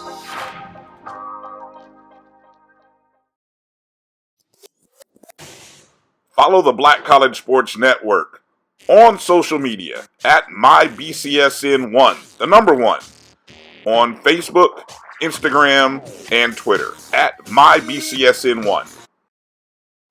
The census, when counting everyone in your home, helps support your neighborhood for the next 10 years. Let's go home and count Papi! Make your family count! The census helps fund schools, healthcare, and more. Visit 2020census.gov. Support the Black College Sports Network so we can continue to provide you coverage. Go to myjbn.com/support and be a part of the Black College Sports Tell everybody Network. They can follow their dreams.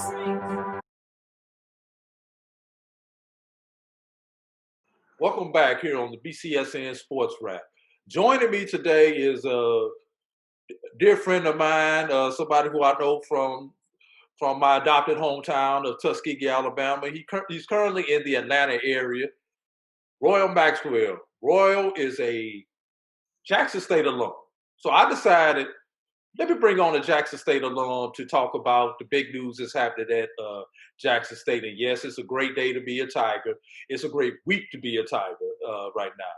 A little bit about Royal Maxwell. He was at Jackson State from 99 to 02, played basketball for Jackson State, and saw some of those championship football teams, some of his peers in the athletic dorms, make it out of Jackson State. There was a couple first-round draft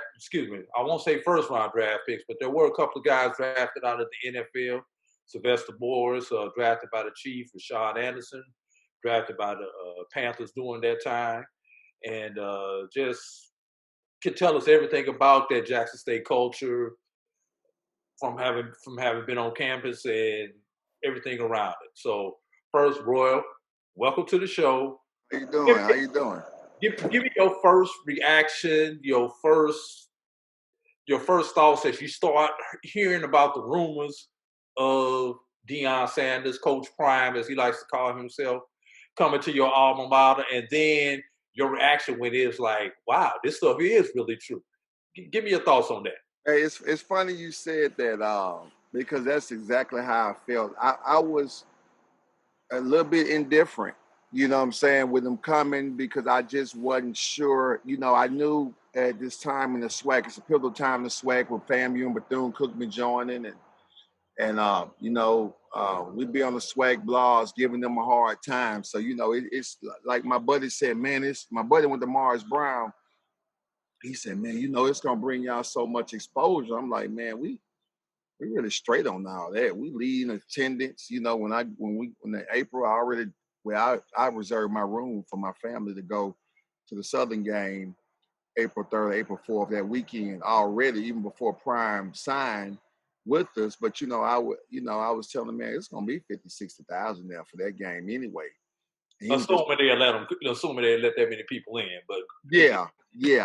Assuming everything gets back to normal. So, man, yeah.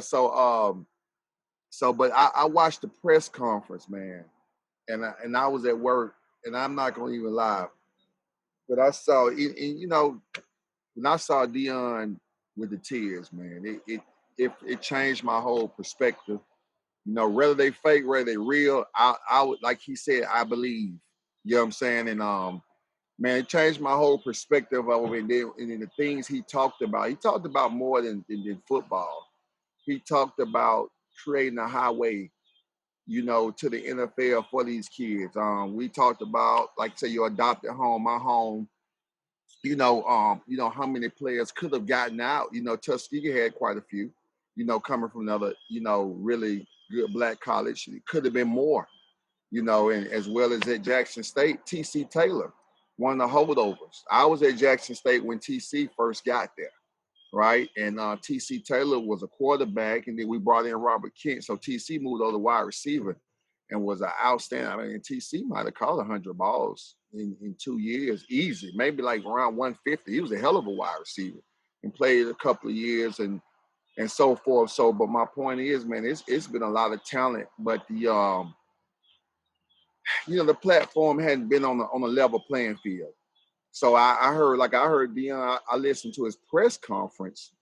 That was, I think, yesterday when he had the red jacket. So after he took off the blue jacket, and he talked about first, he was pivotal in starting the 53 black college player combine.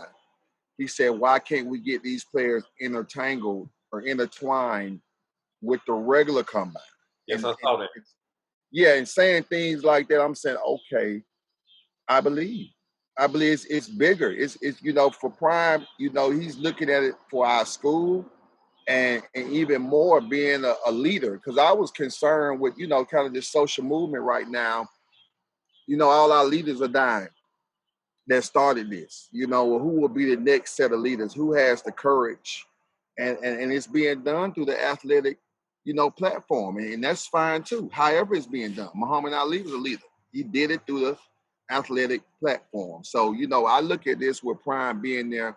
We know he's not going to be there forever. We know we have a limited time with Prime, but I think Prime is definitely going to upgrade our job, as if, we call ourselves the Jackson State the MEAC of the SWAC, as if it's not already upgrade, because we will let you go and pay you out. We had a few coaches these last 10 years. We can tell you how many you've had over the last 7 years.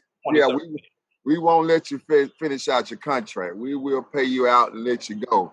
So I think Prime will be there for 3 to 4 years, man. And I think I know with his ego and his confidence and what's connected to his name, I can only imagine, what he's going to give Jackson State to match, the name Coach Prime.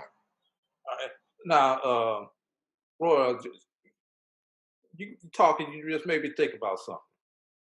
You grew up in Tuskegee, one of the best HBCUs in the nation, right there in your hometown, walking distance from your house where you grew up at. And then you wound up first going to Grambling and then over to Jackson State.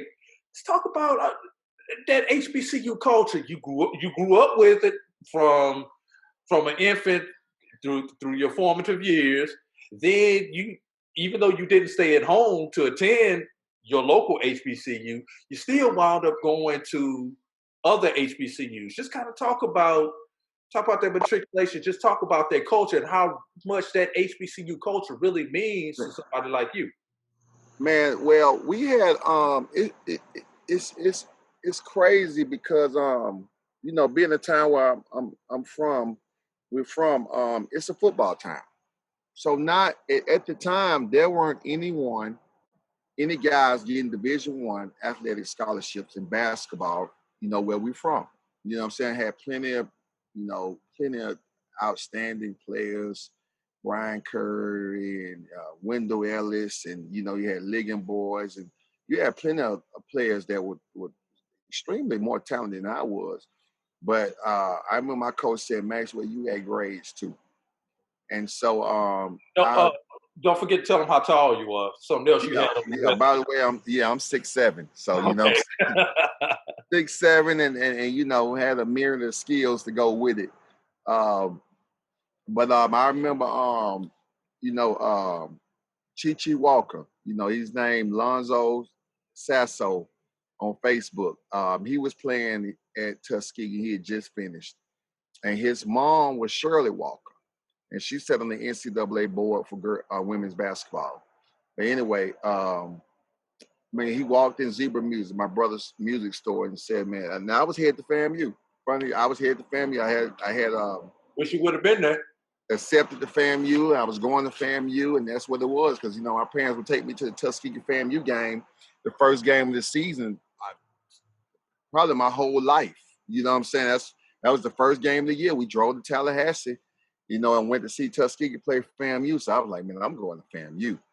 And so I went with Chi walked in. Zebra said, man, you not getting recruited? I said, nah, not really. I said, I'm going to FAMU. He said, nah. So he made a few phone calls. And at the time, Howard Davis was the athletic director at Jackson State, which used to be the athletic director at Tuskegee, and was my mom's good friend. And so I guess Chi called Howard Davis, and he called Grambling, and Howard called my mom. So that boy's still hooping around there. And I sent some film in, sent to Grambling. That's all she wrote, man. As a matter of fact, University of New Orleans started recruiting me, and man, it just Tuskegee would start recruiting even harder. Alabama State was recruiting. So it kind of blew up from there, man. But when I got ready to leave Grambling after my coach was let go, we had a Caucasian coach who was pretty good, man, pretty good coach. But it was rare in that 90s time that you had a Caucasian coach coaching at a historically black college. And he said, hey, Roy, I think you're a little bit better. I want to send you to high level Division II. I said, where is it? He said, well, we go to Texas. And I was like, no. I said, I'm a black college guy. So I went on to Jackson State, and that's all she wrote, man. As a matter of fact, like I told my wife, my son is in 6th grade. I said, we're going to spend these next 7 years exposing him to the different HBCUs. So we're going to get up to Hampton, we're going to get up to Howard, we're going to get up to North Carolina A&T. We're going to get up to Winston-Salem, and of course do the southern schools. Like my wife is from Houston, so I really like Prairie View. We get to Prairie View, and get to Alcorn and Tennessee State, so we can expose him to the different black colleges. Because, at Grambling, we were right near Louisiana Tech. And at Jackson State, Southern Miss was down the street. And, of course, Mississippi State and Ole Miss were north. And my point is bringing that up. We were always using their facilities or going to those schools and basically intertwining with the other teams. As well as I came home at Tuskegee, me and some of the Tuskegee boys would go to Auburn and play against Chris Porter and Auburn's best team they had prior to Bruce Pearl getting them going these last couple of years. And, I will say this, at an HBCU, being involved with Tuskegee, Alabama State, Grambling, and Jackson State, 4 schools connected, when I can go on the campus, get in the midst of it, you leave with more than just an education. And that's the big difference. And Prime adhered to that. Was saying, you want to build professionals, not necessarily professional athletes, but professional young men. And that's what happens at a black college, man. You leave with more. You're not just a number. You're not just a number. If you just want to be a number, okay, of course you can be an introvert, but you don't have to be a popular person to be something at a black college. And they really build you up. And I think that's needed in this very diverse world, man. Otherwise, we'll kind of just fall to the wayside. Now, I'm pretty sure you've talked to a lot of alumni friends from Jackson State. How excited are the alumni right now? Man, when I went to work today, it's this lady that went to Jackson State. She's a few years older than me, and she never goes back to the games. I say, hey, I'm going to homecoming. She said, Coach, I hadn't been back to Jackson State in about 25 years. She got out of her car, ran to my truck, and she said, Coach, did you know that Prime signed with Jackson State? I said, yeah. She said, I am so excited. So I say all to say, you have alumni that weren't necessarily involved year to year, that now because Coach Prime is there, he will be bringing out other black college guys. I was on the phone last night with a guy who graduated from Alabama State, but he lives in Jackson. He can't wait for Prime to get the time. Like I said, alumni that works with me, she hadn't been involved in 25, 30 years. She can't wait. My wife graduated from Tuskegee. She can't wait. So attendance-wise, it's going to go crazy. I just hope that Jackson State University, and I played against the athletic director, Ashley Robinson. He played at Mississippi Valley. He's from Jackson, but played at Mississippi Valley when I was at Jackson State. I hope that business-wise, we can make some relationships so that when Prime leaves, not necessarily giving an endowment, but, figuring out how to get some, get some funds and some financial relationships, that we learn how to make some more relationships and collaborations, by using Prime and his network, so that when he's long gone, he can still have his name. He could have a bit of an effect on us that make us go definitely into the 2025, 2030, move us to that next level for those other FCS schools. Now, whether Prime is there or whoever comes in after Prime, the one thing that Jackson State and every other HBCU, but specifically we're talking about Jackson State, has is culture. As a former athlete at Jackson State, talk about that culture, because I've been to Jackson, Mississippi. Beautiful, small city, a lot of history, especially Black history in Jackson, Mississippi.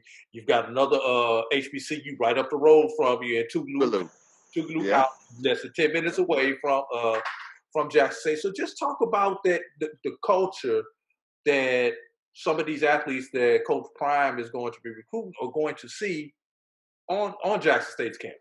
Man, I brought my mom out to a game at Jackson State when I was there, and I said, Mom, it's a little bit different than Tuskegee, Alabama State.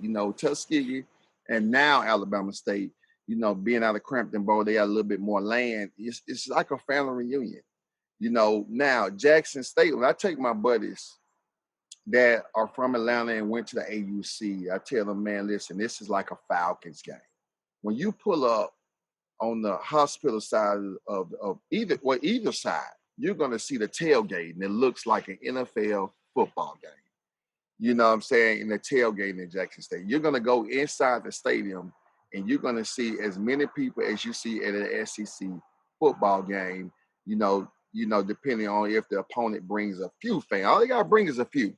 But when you look from the middle of the bowl all the way around to the end zone, it will be full. Man, the culture at Jackson State, we the only show in town. They call it Mississippi's only urban university. The flags are going to fly on the cars. It's required that you get your pom-poms, man. And then it's all about that JSU, man. The culture is deep, and it runs in your blood, man. The pride you have for your school, man, in going to Jackson State, and it's so deep that, like I said, when I take my friends to games there or take other families, I told a couple of my buddies, man, y'all need to come on, man, and bring your families to the game. Man, they really do try to hang on, and try to become a Jacksonite. They want to become a Jacksonite, man, because the culture is so deep, man. It's all Jackson State. When you come to the city, the tags on the back of the cars, the flags that's coming out the windows, the gear in the Walmarts, and they got the Nike factory, they got the factory stores, the outlet stores. Man, you see Jackson State gear sold in Target, sold in Walmart. So, man, it's pretty much, like an SEC town. Like when you go to Auburn is sold everywhere in Auburn. When you go to Jackson State is sold everywhere in Jackson. So that culture is thick, man. And actually, when you're in Mississippi, man, you know, well, not even outside of Mississippi, man, you get a lot of respect. But the Mississippi State and Ole Miss, you know, fans do respect Jackson State fans. Since you brought that, how do you think Jackson State is going to be able to recruit against Mississippi State, Ole Miss, Southern Miss? You know, the historically white colleges there in the state of Mississippi for athletes that look like you and me. Yeah. I was listening to this show called it's 92.9 The Game. It's a radio station in Atlanta. It's a sports show. It has Mike Bell and this other guy. But anyway, they talked about that. They talked about my guy, the funny gun guy, came from Washington State that was at Texas Tech, and we talked about Mike Leach, and we talked about Kiffin recruiting against Deion. And they talked about how, you know, in the second day or third day of Prime having the job, 3-star kid from Provine High School from Jackson, Mississippi, transferred back to Jackson State. He said, I'm coming home. And I checked out his highlights. He's the real deal. I said, well, maybe it's a bench warmer. Again, I was apprehensive. And I checked him out, man, and he's legit cornerback.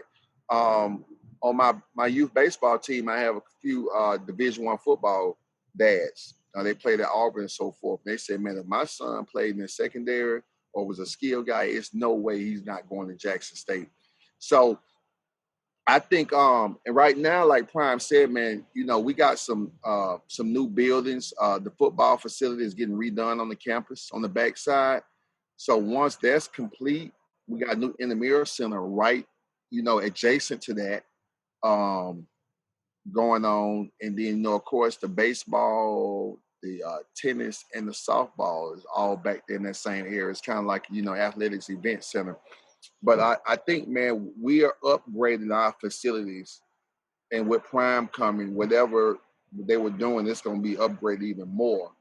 I think that's what we're missing, you know, that extra money, you know, to have the frills for the kids.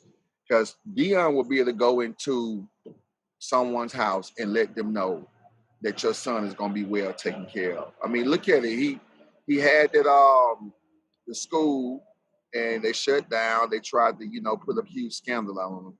He went to Trinity. They went to another private school, and they were on ESPN twice. They were on ESPN twice. They were so good, they ran him out the league. Yeah. Period. So, you know, I think Prime has enough experience on how to build and how to go about, you know, putting a program together. Of course, it's on a higher level, but, you know, like the book Rich Dad, Poor Dad, you know, I think Prime understands. I don't have to be the smartest man in the world. I just got to have smart guys around me. Correct. And when he said, 84, 86 years of NFL and college coaching experience, yeah, man, I think Prime, like my buddies at school, the football coaches said, if he gets a good OC in DC, he'll be good to go.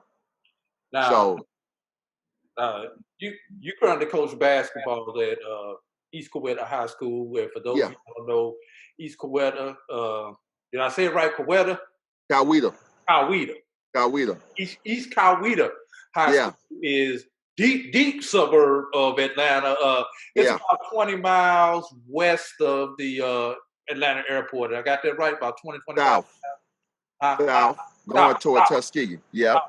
Right. Southwest of the Atlanta airport. So very good basketball program. Made a great run into the state playoffs last year. Class 7A, if I remember right. Coach, right? Yep. Yeah, and just for those who don't know anything about Georgia basketball, usually when it comes to Class 7A, it's Atlanta and it's everybody else. Yeah, not a pro. To be a part of that, everybody else, great job. But I bring out your basketball coaching to ask you this question. As a coach, you've got sophomore, junior, senior athletes. Although you're coaching a different sport, the recruiting game is the same, be it baseball, be it basketball, be it football. How has this changed the game? And then number two, what are you as a coach who's trying to get kids to that next level? telling these kids about not only Jackson State, but HBCUs in general? Man, so like you adhere to the basketball in Georgia, man. The basketball in Georgia is top 3 in the nation. You got the DMV area, that's arguably, and you got the Chicago area. And maybe New York. Yeah. You throw New York in that conversation. Yep. And then you got Georgia, Atlanta metro area. And so, man, we play against a lot of pro. Colin Sexton, coach against Colin Sexton, played for Alabama. Jared Harper played for Auburn. I think he signed with the Brooklyn Nets. Chumo Kiki played for Auburn, and he got drafted number 10 in the first round, and he had a torn ACL in the tournament. Jaylen Brown, that y'all seeing on TV right now, Boston Celtics, played for Wheeler High School. Coach against all these guys, man, and it's on. We can go on and on and on and on and on. But what I'm telling kids, what's different now as opposed to when I played, back in 01 and 2000, is that it really doesn't matter where you play. It really doesn't matter where you play. You got the kid that plays for Boston Celtics. He came from Villa Rica High School and went to JUCO. Jay Crowder. Yeah. Jay Crowder came from Villa Rica High School. Then you had Jimmy Butler, who went the long way around, went to JUCO and went to Marquette, and then came through the league, as a defensive guy and moved his way up to the superstar that he is.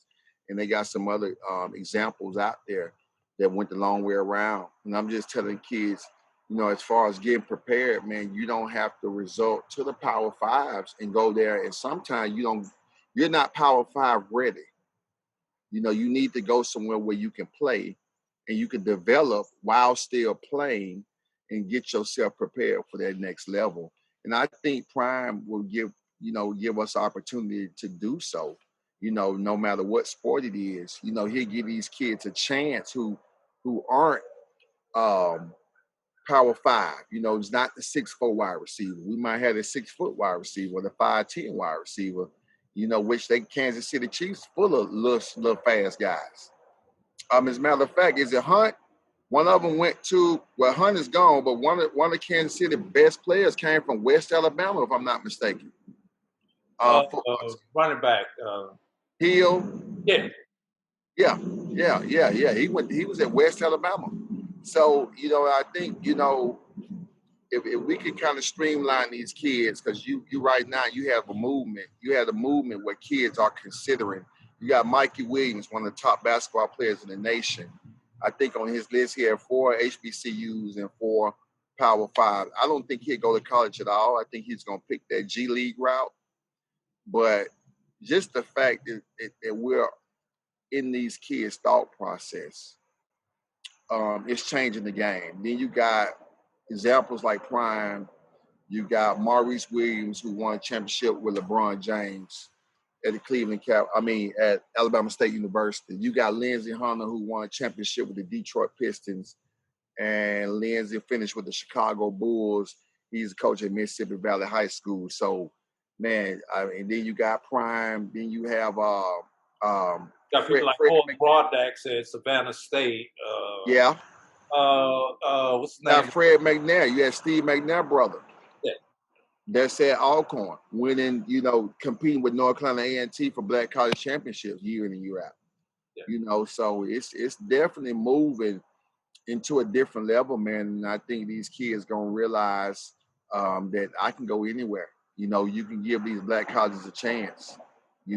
So it's a pivotal year for our main 2 sports, basketball and football. Because when we receive these athletes, we got to make sure we take care of them, and the administration has to be ready to make sure they make the commitment, unlike we've done in the past. We got to make the commitment to make sure they're comfortable too. Outside of wins and losses, as a Jackson State alum, as a Jackson State athletic alum, what would constitute a success for you? With Prime, I think number one, man, if he can get some of those 4- and 5-star kids to sign, commit, and stay past 1 year, That would be a win because they have the system and they have the jail and mold. I think that would be a win, number one, because Prime has he has everything he needs in regards to his personality trait to get people to buy in. I believe, we already DI love. So, I think he can rile up the crowd and so forth and get us, where we need to be.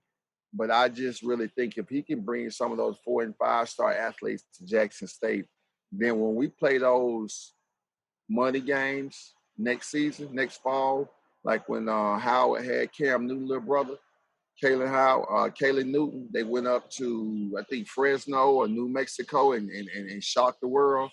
I think, we go into those money games, man, and perform at a high level. I think that'll be a win just to get those 4 and 5 star athletes to Jackson State University. Now, Royal and I, we're decent friends, but I know one day in 2021, he's going to have on his navy blue. I'm going to have on my green and orange when Jackson State and FAMU open up down in Miami Gardens in the Orange Blossom Classic. So Labor Day, I can't wait. Definitely going to bump into each other, and hopefully we'll have a live remote going on. And if we do, I'll definitely invite you by the set to come say a few words to us, man. But definitely, man. I think that right there. I remember when they started pumping that game, man. FAMU and Jackson State in Miami, man. That game, I would assume it's going to be in the Dolphin Stadium. Yeah, in Hard Rock. Yeah, man. It's going to be. Yeah, you're talking about another, Florida Classic type crowd, right? Because Jackson State travels, FAMU travels, Prime is there. That's the cherry on top. You're going to get even more people out of Florida. You're going to get Tallahassee down there. Man, it's going to be wild. Wait, I'm going to throw this out. Hope you get there in time for Saturday, because on Saturday before, Florida Memorial plays Edward Waters on that Saturday. So make sure you got plenty of food, because you're going to have a double tailgate that same weekend. Oh, man. You Jackson State Sunday, Edward Waters, Florida Memorial on Saturday. You remember it was something like that in Birmingham about 15 years ago. You had the MEAC SWAC Challenge. So it was FAMU and Southern. Then you had Tuskegee and Miles. Yes, I remember that Saturday, man, and it was ridiculous that whole weekend. I went to both of them. It was double header, so the same type of deal. Yeah. So I'm gonna get down like Thursday. Make sure you got your Red Bull, and make sure you got your vacation days saved. All that. All right. I'm gonna let you get out here with the last word, Roy. Anything you want to throw out? Talk about your basketball program. Talk about some of the kids that some of these basketball scouts need to be putting on their watch list. Anything that you want to get out? Black Lives Matter movement. I don't care. The time is yours, my brother. Man, well, here at East Coweta High School, we play in the metro area conference, man. And I got number 2 point guard in 2023 class, and I got top 20 shooting guard in the 2022 class. So, the last 5 years, we've put 7 kids, to receive college basketball scholarships and go on to complete their dream. And all my boys have, graduated from high school and moved on to the next stage of their life, and also been accepted into universities and colleges. So, man, I think, and that's where my morals and ethics line up with Coach Prime, man. And again, a lot of the guys say the same things, but to hear that from such a celebrity, such a guy we see on the TV screen, all I'm going to say is the 2 words that he said in every press conference: I believe. I believe. Yeah. All right. Royal Maxwell, head basketball coach, East Coweta High School, former Jackson State Tiger basketball player from 99 to 02, proud alum, and as he would say, this is my HBCU. That's what I was going to come with, but this is your HBCU, and this is a great day to be a Jackson State Tiger. So this is AD Drew for thanking my guest, Royal Maxwell, and we'll be back right after these short messages. Take care. Have you had your Earth Blend coffee today? At Earthblend Coffee, we take pride in offering you the very best of beans across the world, blended and roasted to perfection, giving you superior quality and satisfying and flavorful taste. Experience the world in one cup with Earthblend Coffee.